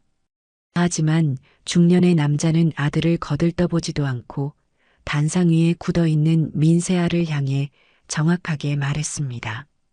민세아 씨, 그리고 강철호 씨 되십니까? 저는 이 주택의 새로운 소유주이신 데이비드 김 회장님의 법률 대리인입니다. 새로운 소유주라는 말에 파티장은 술렁이기 시작했습니다. 민세아의 얼굴은 하얗게 질려갔어요. 네, 새로운 소유주라니요. 그게 무슨 말도 안 되는 소리예요. 이 집 주인은 저희 시어머니 이경숙 여사님이세요. 그랬었죠. 오늘 오전 11시 59분까지는 변호사는 비웃음기 섞인 미소를 지으며 서류 가방에서 서류 한 장을 꺼내 펼쳐 보였습니다. 소유주 이름이 데이비드 김으로 선명하게 바뀐 오늘 날짜로 발급된 따끈따끈한 등기부등본이었습니다. 오늘부로 이 주택의 법적 소유권은 데이비드 김 회장님께 완전히 이전되었습니다. 따라서 현재 이 주택을 무단으로 점거하고 계신 두 분과 여기 계신 모든 외부인들께서는 즉시 퇴거해 주시기 바랍니다. 불응시 법원의 강제 집행 명령에 따라 조치하겠습니다. 변호사의 말이 끝나자마자 그의 뒤에 서 있던 건장한 남자들이 일사불란하게 움직이기 시작했습니다. 그들은 파티장 곳곳에 자리를 잡고 출입구를 통제하며 사람들에게 정중하지만 단호한 목소리로 퇴장을 요구했어요. 파티는 순식간에 아수라장이 되었습니다. 손님들은 무슨 영문인지도 모른 채 겁에 질려 서둘러 짐을 챙겨 밖으로 빠져나가기 시작했습니다. 그 모든 혼돈의 한가운데서 한 명의 포토그래퍼만이 조금도 당황하지 않고 자신의 일을 계속하고 있었습니다. 도준이의 정보원이었죠. 그는 손에 든 카메라로 이 모든 상황을, 특히 완전히 넋이 나간 채 서 있는 민세아와 강철호의 얼굴을 꼼꼼하게 담고 있었습니다. 그리고 그 영상은 해시태그 펜트하우스 심판의 날 LIV라는 제목으로 수만 명이 지켜보는 온라인 커뮤니티에 실시간으로 생중계되고 있었어요. 그녀의 가장 화려한 파티가 그녀의 가장 치욕적인 몰락을 중계하는 무대가 되어버린 순간이었습니다. 거짓말이야. 이건 꿈이야. 어머니가 어떻게 우리한테 이럴 수 있어요? 민세아는 현실을 부정하며 절규하기 시작했습니다. 그녀는 미친 사람처럼 머리를 쥐어뜯으며 남편에게 소리쳤어요. 당신 뭐해? 당장 어머니한테 전화해. 이건 오해라고, 당장 와서 해결하라고 해. 강철호는 이미 영혼이 빠져나간 사람처럼 멍하니 서서 떨리는 손으로 제게 전화를 걸기 시작했습니다. 하지만 제 휴대폰은 이미 비행기 모드로 전환된 지 오래였죠. 바로 그때 민세아의 손에 들려있던 휴대폰이 띵하고 울렸습니다. 새로운 문자 메시지가 도착했다는 알림이었죠. 발신인은 바로 저였습니다. 공항으로 떠나기 전 미리 예약 발송을 설정해 둔 마지막 메시지. 세아야, 파티는 즐거웠니? 그 집, 오늘 내가 팔았다. 그 짧은 문장을 읽은 민세아의 눈이 믿을 수 없다는 듯이 크게 뜨였습니다. 그녀의 손에서 휴대폰이 바닥으로 떨어졌고 잠시의 정적 끝에 동물적인 비명이 터져 나왔습니다. 아, 그녀의 완벽하게 꾸며진 가면이 산산조각 났습니다. 이성을 잃은 그녀는 변호사에게 달려들어 서류를 찢으려 했고 자신을 말리는 보안 요원들의 팔을 물어뜯었으며 이 모든 것을 촬영하고 있는 카메라를 향해 손톱을 세우고 달려들었습니다. 그녀의 값비싼 드레스는 찢어지고 공들여 올린 머리는 산발이 되었으며 완벽했던 화장은 눈물과 분노로 범벅이 되어 흉측하게 흘러내렸습니다. 그녀의 가장 완벽한 모습으로 시작된 파티는 그녀의 가장 비참하고 추악한 모습으로 끝을 맺고 있었습니다. 그리고 그 모든 과정은 단 한순간도 빠짐없이 전 세계로 생중계되고 있었죠. 저는 그 시각 인천국제공항의 한 라운지에 앉아 있었습니다. 제 앞에는 도준이가 띄워놓은 태블릿 PC가 있었고 그 화면 속에서는 제가 연출한 지옥도가 라이브로 펼쳐지고 있었어요. 며느리의 처절한 비명소리가 스피커를 뚫고 나왔지만 제 마음은 호수처럼 고요했습니다. 저는 아무런 표정 변화 없이 그저 묵묵히 모든 것을 지켜보았습니다. 잠시 후 저는 조용히 태블릿을 덮었습니다. 더 이상 볼 필요가 없었어요. 복수는 완벽하게 끝났습니다. 법적으로, 사회적으로, 그리고 심리적으로 그들은 모든 것을 잃었습니다. 제가 그들에게 주었던 모든 것을 저는 오늘 남김없이 되찾아온 것이었습니다. 회장님, 이제 곧 탑승 시작입니다. 어디로 모실까요? 도준이가 제 옆에서 조용히 물었습니다. 저는 창밖으로 보이는 어둠을 뚫고 날아오를 준비를 하는 거대한 비행기를 바라보았습니다. 그리고 아주 오랜만에 제 마음속 깊은 곳에서부터 우러나오는 평온한 미소를 지으며 대답했어요. 세상에서 가장 조용하고 평화로운 곳으로. 저는 자리에서 일어나 새로운 삶이 기다리는 탑승구를 향해 걸어갔습니다. 제 등 뒤에서는 더 이상 며느리의 비명소리도 아들의 절규도 들리지 않았습니다. 오직 새로운 시작을 알리는 희망찬 안내 방송만이 울려 퍼지고 있었을 뿐입니다. 비행기는 서서히 고도를 높여 도시의 화려한 불빛들을 발 아래 작은 점으로 만들고 있었습니다. 저는 푹신한 비즈니스석 의자에 몸을 깊게 묻은 채 창밖으로 펼쳐진 검은 벨벳 같은 밤하늘을 말없이 바라보았어요. 조금 전까지만 해도 제 귀를 어지럽히던 며느리의 비명소리, 사람들의 웅성거림, 그 모든 혼돈의 소음들이 이제는 수만 피트 상공의 고요함 속에 아득하게 멀어져 가고 있었습니다. 제 옆자리에 앉은 도준이는 제가 태블릿을 덮은 이후로 아무 말도 하지 않았습니다. 그저 묵묵히 제 시간을 존중해주고 있었죠. 제가 선택한 목적지는 거창한 곳이 아니었습니다. 그저 따뜻한 남쪽 바다와 바람이 있는 조용한 섬이었어요. 그곳에 위치한 외부인의 출입이 철저히 통제되는 프라이빗 리조트의 가장 깊숙한 곳에 있는 독채를 한 달간 통째로 빌렸습니다. 지금 제게 필요한 것은 화려한 관광이 아니라 온전한 고요함 속에서 지난했던 과거를 정리하고 새로운 미래를 구상할 시간이었습니다. 리조트에 도착한 다음 날 아침, 저는 테라스에 앉아 수평선 위로 떠오르는 붉은 해를 바라보며 도준이가 건네는 보고서를 읽기 시작했습니다. 그가 밤새 정리한 해시태그 펜트하우스 심판의 날 사건의 후폭풍이었죠. 그 파장은 제 상상을 훨씬 뛰어넘는 수준이었습니다. 도준이의 정보원이 촬영한 라이브 방송은 그날 밤 수십만 명의 동시 접속자를 기록하며 인터넷 세상을 그야말로 초토화시켰다고 합니다. 짝퉁 인플루언서의 최후 사이다 할머니의 역대급 복수극 같은 자극적인 제목의 영상 클립들이 순식간에 모든 온라인 커뮤니티와 SNS로 퍼져나갔어요. 네티즌들은 열광했습니다. 그들은 저를 현실판 막장 드라마 주인공, 역대급 사이다 할머니라고 칭하며 제 복수 방법에 찬사를 보냈고 반대로 아들 부부에게는 상상할 수 있는 모든 욕설과 비난을 퍼부었습니다. 민세아의 신상은 순식간에 털렸습니다.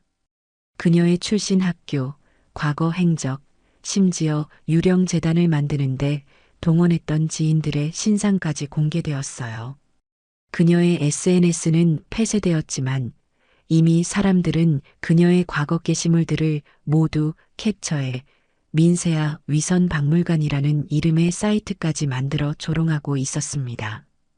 그녀가 그토록 집착했던 대중의 관심은 이제 그녀의 숨통을 조이는 가장 날카로운 칼날이 되어 돌아온 것이었죠. 강철호 역시 마찬가지였습니다. 그의 회사 홈페이지는 접속 폭주로 마비되었고 회사의 주거래, 은행과 투자자들의 항해 전화가 빗발쳤다고 해요.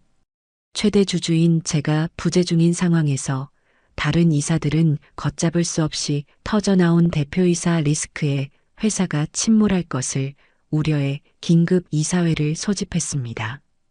안건은 물론 대표이사 강철호 직무정지 및 해임 결의안이었죠. 제가 굳이 손을 쓰지 않아도 그가 쌓아 올린 허술한 성은 제풀에 무너져 내리고 있었습니다. 그럼 그 둘은 지금 어디에 있습니까? 제가 묻자 도준이는 다음 페이지를 넘겨 보여주었습니다. 거기에는 한 장의 사진이 있었어요. 강남의 화려한 펜트하우스와는 정반대의 분위기.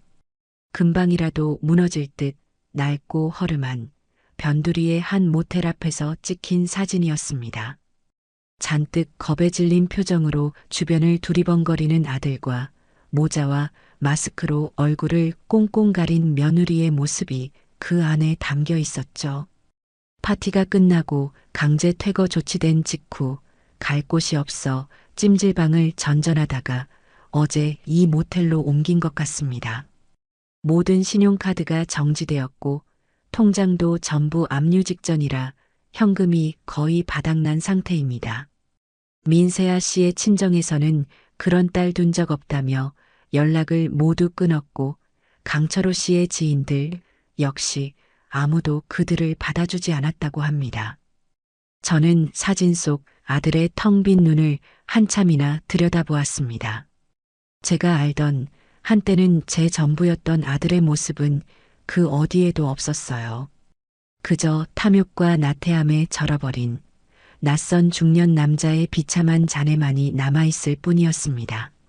아주 희미하게, 아주 잠깐 동안 가슴 한구석이 시큰거리는 듯 했지만 그 감정은 이내 차갑게 식어버렸습니다. 제가 제 손으로 아들을 벼랑 끝으로 민 것이 아니었습니다.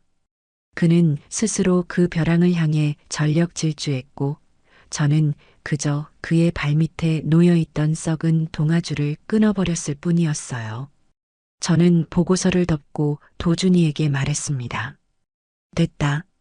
당분간 그들의 소식은 더 이상 보고하지 않아도 좋다. 내가 먼저 묻기 전까지는. 대신 다른 일을 좀 처리해줘야겠어. 저는 도준이에게 두 가지를 지시했습니다.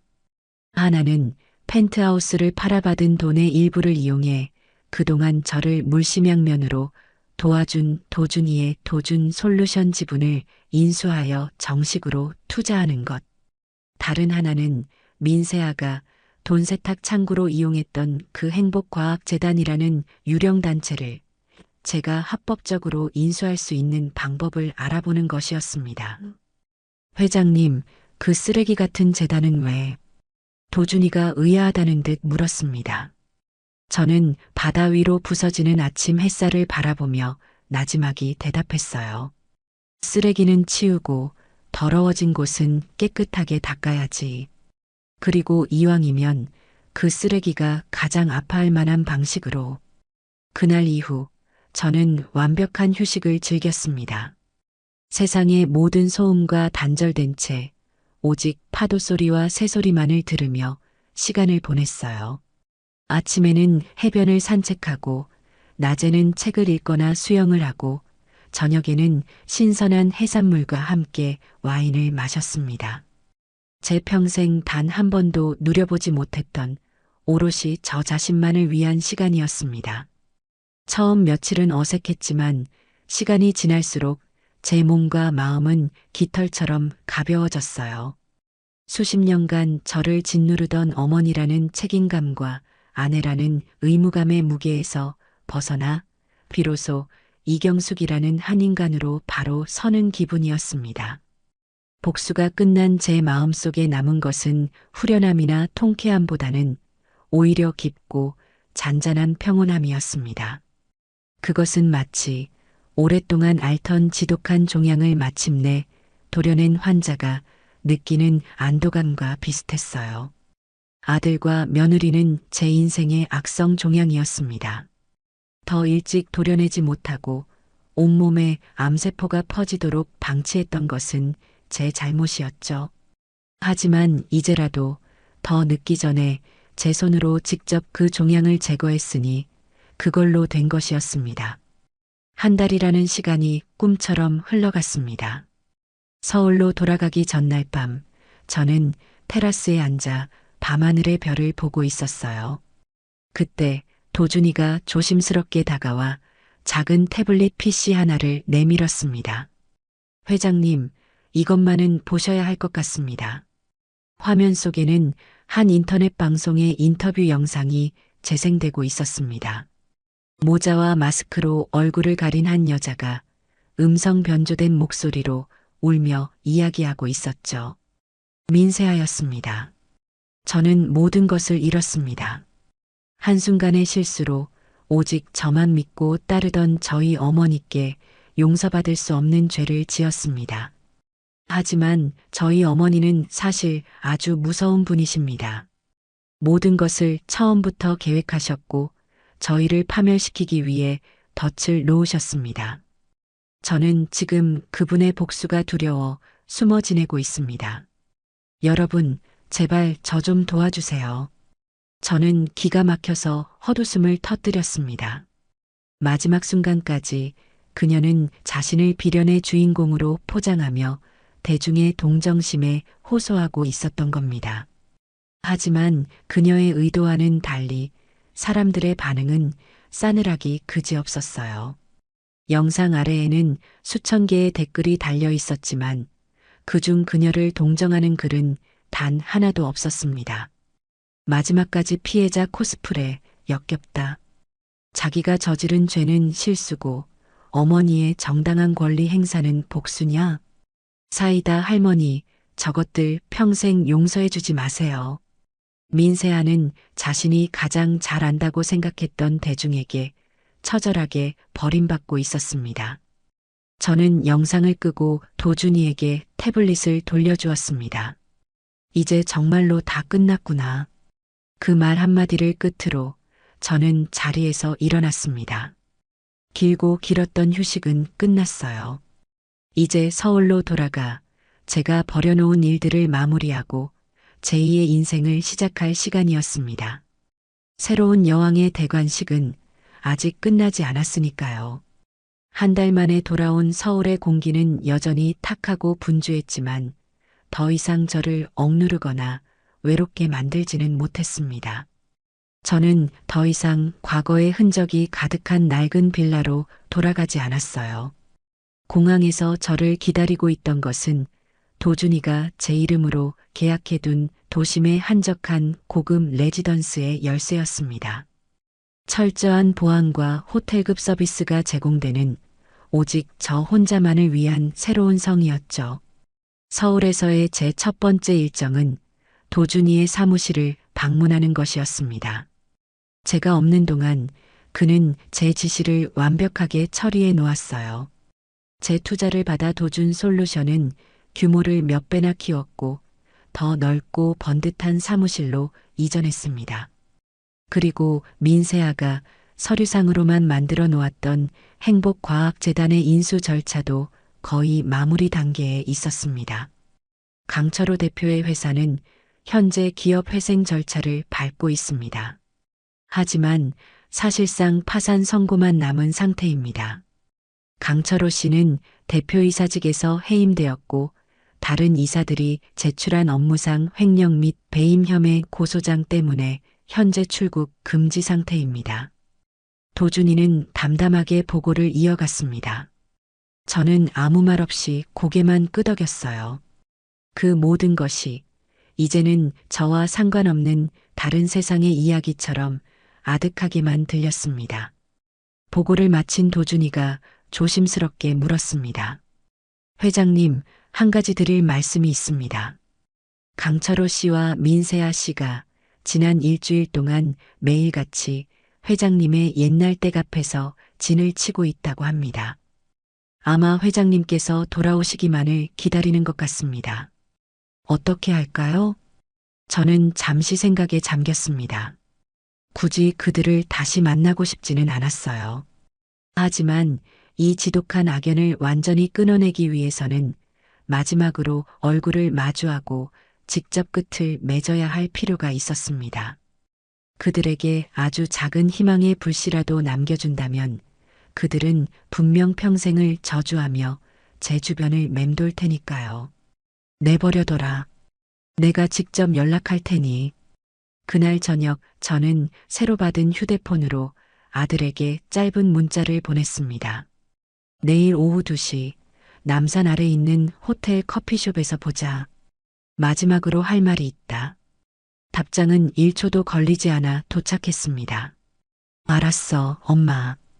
꼭 나갈게. 다음 날 약속 장소에 나가는 제 발걸음은 이상할 정도로 차분했습니다. 저는 더 이상 그들의 어머니가 아니었어요. 그저 그들의 과거와 미래에 대한 최종 판결을 내릴 심판관의 역할로 그 자리에 나가는 것뿐이었습니다. 호텔 커피숍 창가 자리에 앉아 있으니 약속 시간보다 10분 정도 늦게 두 사람이 허겁지겁 들어오는 것이 보였습니다. 한 달 만에 본 그들의 모습은 그야말로 처참했습니다. 아들은 제대로 먹지도 자지도 못한 듯 헬쑥한 얼굴에 눈은 퀭했고 며느리는 화장기 없는 얼굴에 갓산 옷차림으로 과거의 화려했던 모습은 찾아볼 수 없을 정도로 초라해 보였어요.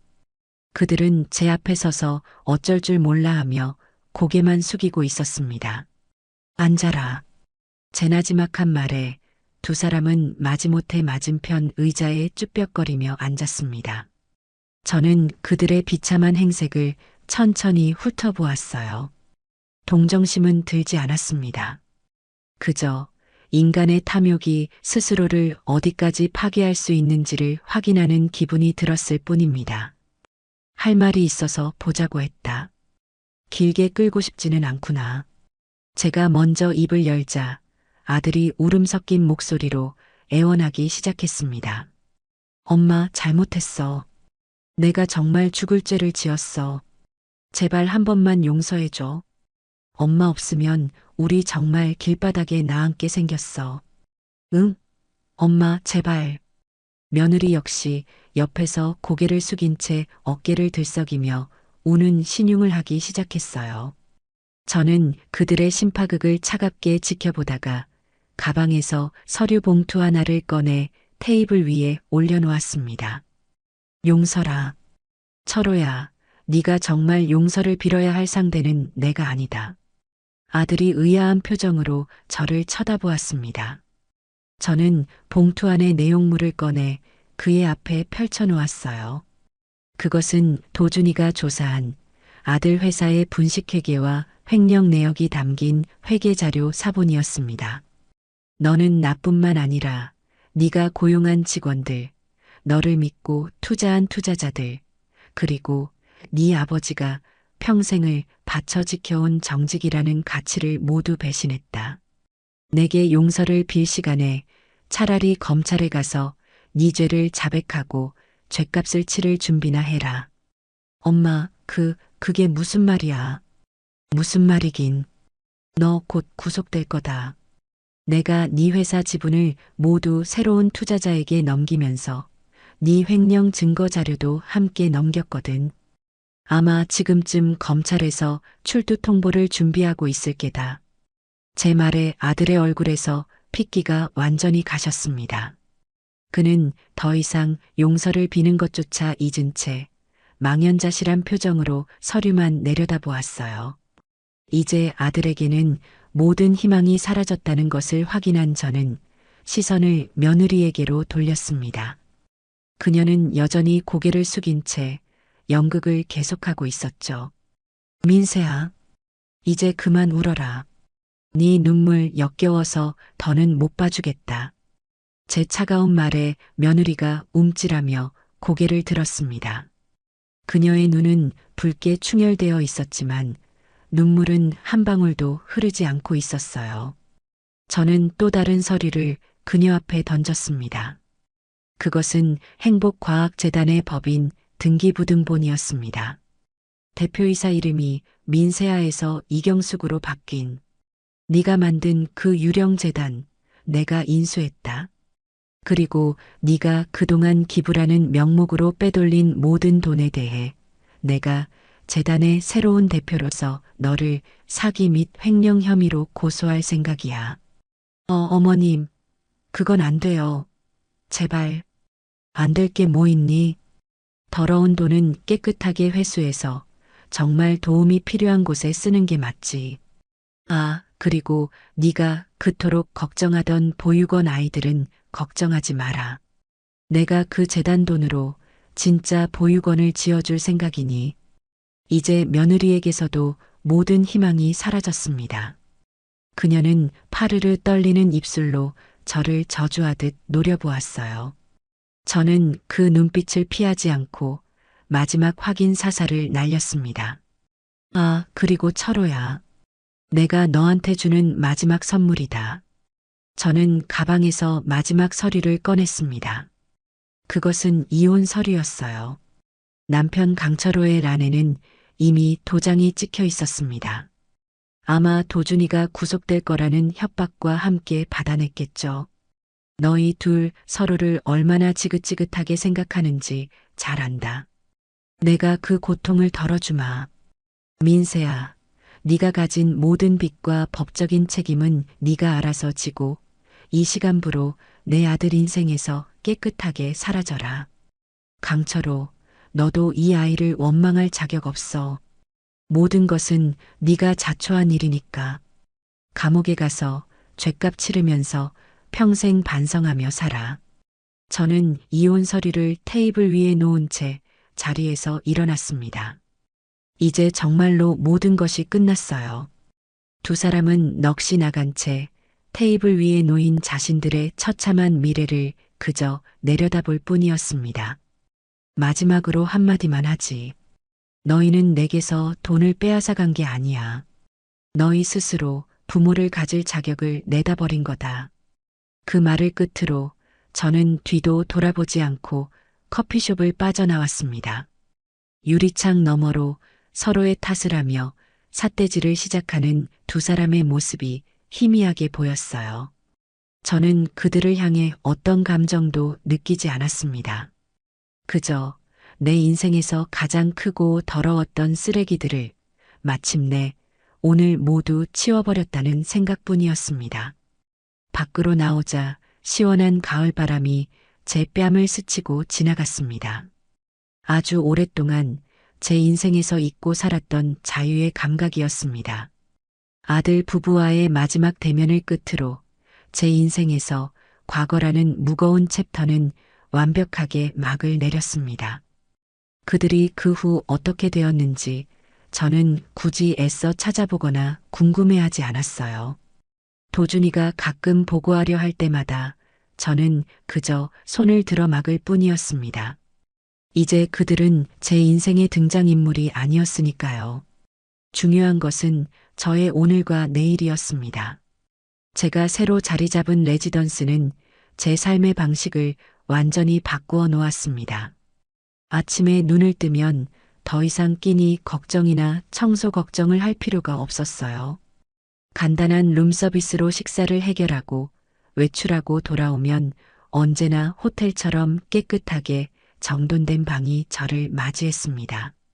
수십 년간 누군가를 위해 밥을 하고 쓸고 닦는 것이 당연했던 제 삶에서 오롯이 저 자신만을 위한 시간을 선물 받은 기분이었죠. 하지만 저는 그저 편안함 속에 안주하며 시간을 보내는 것으로 만족하지 않았습니다.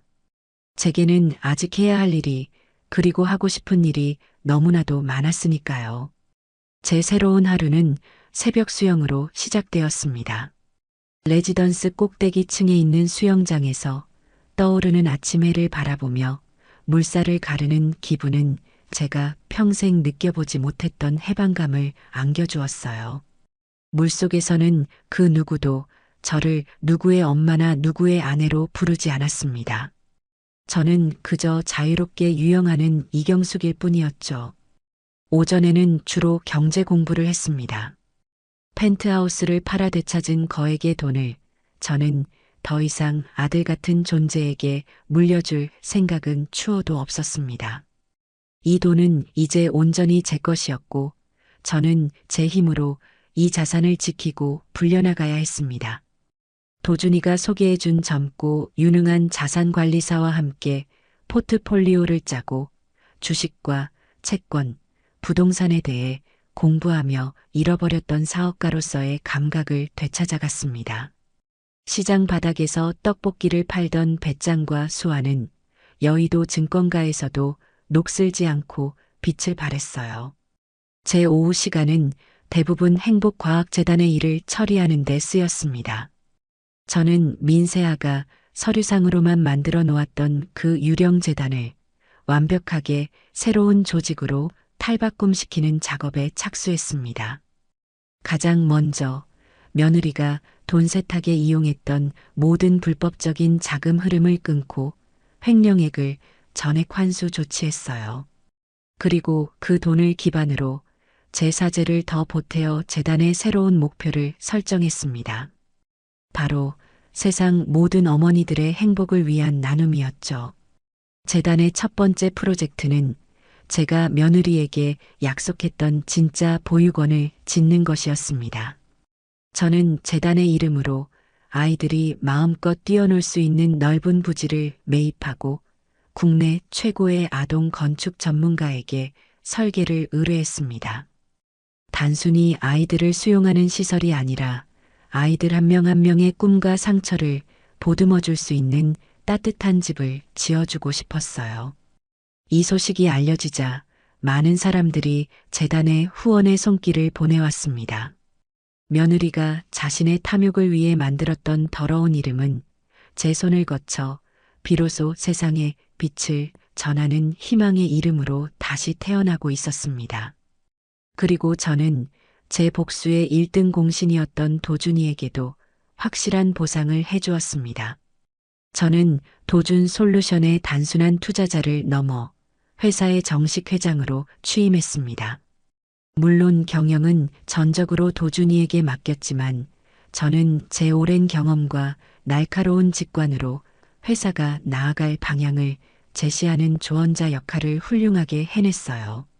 도준이는 든든한 배경을 얻어 더욱 자신감 있게 사업을 확장해 나갔고 도준 솔루션은 단순한 흥신소를 넘어 법의 사각지대에서 고통받는 사람들을 돕는 사설 로펌과도 같은 역할을 하는 유망한 기업으로 성장해 나갔습니다. 저는 그렇게 저를 도왔던 충직한 신하를 새로운 왕국의 왕으로 만들어주는 진정한 킹메이커가 되었습니다. 어느 맑은 가을날, 저는 보육원 부지에서 열린 기공식에 참석했습니다. 첫 삽을 뜨는 굴착기의 힘찬 소리를 들으며 저는 수많은 생각에 잠겼어요. 만약 제가 아들 부부의 배신에 절망하고 주저앉아 버렸더라면 지금 이 자리에 서 있을 수 있었을까요? 아마 낡은 빌라의 차가운 방 안에서 외로움과 원망에 사무쳐 하루하루를 힘겹게 버티고 있었을 겁니다. 하지만 저는 제 인생의 주도권을 포기하지 않았습니다. 제 것을 되찾기 위해 싸웠고 마침내 승리했으며 그 승리의 전리품으로 과거보다 훨씬 더 가치 있고 의미 있는 삶을 만들어냈습니다. 행사가 끝나고 돌아오는 차 안에서 제 휴대폰으로 문자 한 통이 도착했습니다. 교도소에 수감된 아들에게서 온 영치금을 부탁하는 짧고 비굴한 내용의 문자였죠. 저는 그 문자를 잠시 말없이 내려다보았습니다. 제 마음속에는 더 이상 분노도, 연민도, 그 어떤 감정도 남아있지 않았어요. 그저 아주 멀고 희미한 과거의 흔적을 보는 듯한 무감각함만이 느껴질 뿐이었습니다. 저는 망설임 없이 그 문자를 삭제하고 번호를 차단했습니다. 그리고는 창문을 열고 시원하게 불어오는 가을바람을 맞았어요. 제 시선은 차가 향하는 앞쪽, 제가 앞으로 나아가야 할 빛나는 미래를 향해 고정되어 있었습니다. 제2의 인생. 누군가는 늙고 병든 나이에 무슨 새로운 시작이냐고 비웃을지도 모릅니다. 하지만 저는 압니다. 인생의 주인으로 바로 서는 데에는 너무 늦은 때란 없다는 것을. 제 옆자리에 앉은 도준이가 존경과 감탄이 뒤섞인 눈빛으로 저를 바라보며 물었습니다. 회장님, 이제 어디로 모실까요? 저는 제 인생의 운전대를 온전히 제 손에 쥔 새로운 여왕의 미소를 지으며 대답했습니다. 어디든 내가 가고 싶은 곳으로. 그날의 하늘은 제 새로운 인생의 시작을 축복하듯 유난히 높고 푸르렀습니다. 제 아들 지석이는 제게 세상의 전부나 마찬가지입니다. 남편 일찍 여의고 33세 홀로 되어 오직 아들 하나만 바라보며 악착같이 살아왔어요. 남들 보기엔 그저 운 좋게 건물 하나 가진 과부라고 할지 모르지만 그 건물을 지키고 불리기 위해 밤잠 설쳐가며 안 해본 일이 없었습니다. 그렇게 아들만큼은 남부럽지 않게 키우고 싶었고 다행히 지석이는 제 속 한번 썩이지 않고 반듯하게 잘 자라주었죠. 그런 아들이 어느 날 제 앞에 한 여자를 데리고 와 결혼하겠다고 했을 때 제 마음은 기쁨과 서운함이 뒤섞여 참으로 복잡했어요. 그래도 아들이 좋다면야 그게 제 행복이니까요. 어머니, 제가 말씀드렸던 전시은 씨예요. 지석이의 목소리는 평소보다 한 톤 높아져 있었고 얼굴에는 숨길 수 없는 설렘과 긴장이 가득했습니다. 저는 인자한 미소를 지으며 며느리감이 될지도 모르는 그 아가씨, 전시은을 찬찬히 뜯어보았어요. 참하고 단아한 인상이었습니다. 과하지 않은 화장에 몸에 단정하게 붙는 원피스는 그녀의 가느다란 몸매를 더욱 돋보이게 했죠. 목소리 또한 나긋나긋해서 첫인상만으로는 흠잡을 데가 없어 보였습니다. 하지만 평생 사람 상대하는 일을 해온 제 눈은 속일 수 없었나 봐요. 분명 웃고는 있는데 그 웃음이 눈까지는 닿지 않는 느낌. 그리고 제 눈을 마주칠 때마다 아주 찰나의 순간 무언가를 재빨리 계산하는 듯한 차가운 빛이 스쳐 지나가는 것을 똑똑히 보았습니다. 마치 잘 짜인 연극 무대에 오른 배우처럼 그녀의 모든 행동과 말투에는 어딘지 모르게 인위적인 느낌이 배어 있었어요. 만나서 반가워요, 아가. 지석이한테 얘기 많이 들었어요. 하는 일이 디자인 쪽이라고 했나? 네, 어머님. 작은 회사에서 웹디자인 하고 있어요. 대답은 막힘이 없었지만 그뿐이었습니다. 보통 이런 자리에서는 자신의 일에 대해 좀 더 설명하며 대화를 이어가려고 노력하기 마련인데 시은은 딱 필요한 대답만 하고는 입을 닫아버렸어요. 그 모습이 어찌나 어색하던지 오히려 제가 다 민망해질 지경이었죠.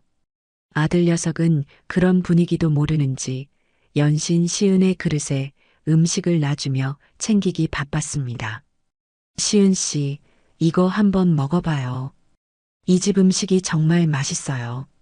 어머니가 우리 처음 인사한다고 일부러 비싼 곳으로 예약하셨어. 지석이의 말에 시은은 저를 향해 희미하게 웃어 보이며 감사합니다. 어머님하고 말했지만 그 목소리에는 어떤 감정도 실려 있지 않았어요. 마치 로봇이 입력된 명령어를 내뱉는 것 같았달까요? 식사가 진행되는 내내 그런 식의 대화가 오고 갔습니다. 제가 무언가를 물으면 시은은 단답형으로 대답했고 어색한 침묵이 흐르면 지석이가 나서서 분위기를 띄우려 애썼죠. 저는 점점 더 불편해졌어요. 단순히 낯을 가리거나 긴장해서 그런 거라고 하기에는 그녀의 태도에는 사람을 은근히 아래로 내려다보는 듯한 미묘한 거만함이 배어 있었습니다. 식사를 마치고 차를 마실 때쯤 저는 준비해온 가장 큰 선물을 꺼내 보이기로 마음먹었습니다. 아들 내외가 돈 걱정 없이 편안하게 새 출발을 하길 바라는 제 진심이었어요. 어차피 저 혼자 살기에는 너무 많은 재산이었고 유일한 혈육인 지석이가 행복하게 사는 모습을 보는 것이 제 마지막 소원이기도 했으니까요. 지석아, 그리고 시은아가 둘이 결혼하면 살 집은 걱정하지 말거라. 내가 동탄에 새로 지은 아파트 하나를 너희 이름으로 해주려고 한다. 제 말이 떨어지자마지 지석이는 눈이 동그래져서 저를 바라보았어요. 어머니, 정말이세요? 동탄에요? 거기 요즘 엄청 비싸잖아요. 그래. 이왕 해주는 거 좋은 데서 시작해야지. 한 20억 정도 하는 모양이더라. 방도 4개고 전망도 좋으니 둘이 알콩달콩 살기에는 더할 나위 없이 좋을 게다. 아들은 거의 울먹일 듯한 표정으로 제 손을 잡았어요. 어머니, 정말 감사합니다. 제가 앞으로 더 잘할게요. 그 순수한 기쁨에 제 마음도 따뜻해지는 것 같았습니다. 그런데 그때 저는 맞은편에 앉은 시은의 표정을 보고 말았어요. 고맙다는 말을 하기는커녕 입꼬리를 미세하게 비틀며 알 수 없는 표정을 짓고 있더군요. 마치 20억? 그 정도는 당연한 거 아닌가? 라고 말하는 듯한 그런 오만한 표정이었습니다. 제가 잘못 본 것인가 싶어 눈을 비볐지만 그녀는 이내 표정을 갈무리하고는 마지못해 입을 열었어요. 감사합니다, 어머님. 그 목소리는 너무나 건조해서 방금 20억짜리 선물을 받은 사람의 반응이라고는 도저히 믿을 수가 없었습니다. 지석이마저도 그런 시은의 반응이 이상했는지 옆에서 팔꿈치로 툭 치며 시은 씨, 어머니께 제대로 인사드려야지 하고 속삭였지만 그녀는 더 이상 아무 말도 하지 않았어요. 그 순간 제 마음속에서 무언가 쿵 하고 내려앉는 기분이 들었습니다. 불길한 예감이 스멀스멀 피어오르기 시작한 거죠. 며칠 후 저는 아들과 시은을 데리고 동탄의 새 아파트로 향했습니다. 현관문을 열고 들어서는 순간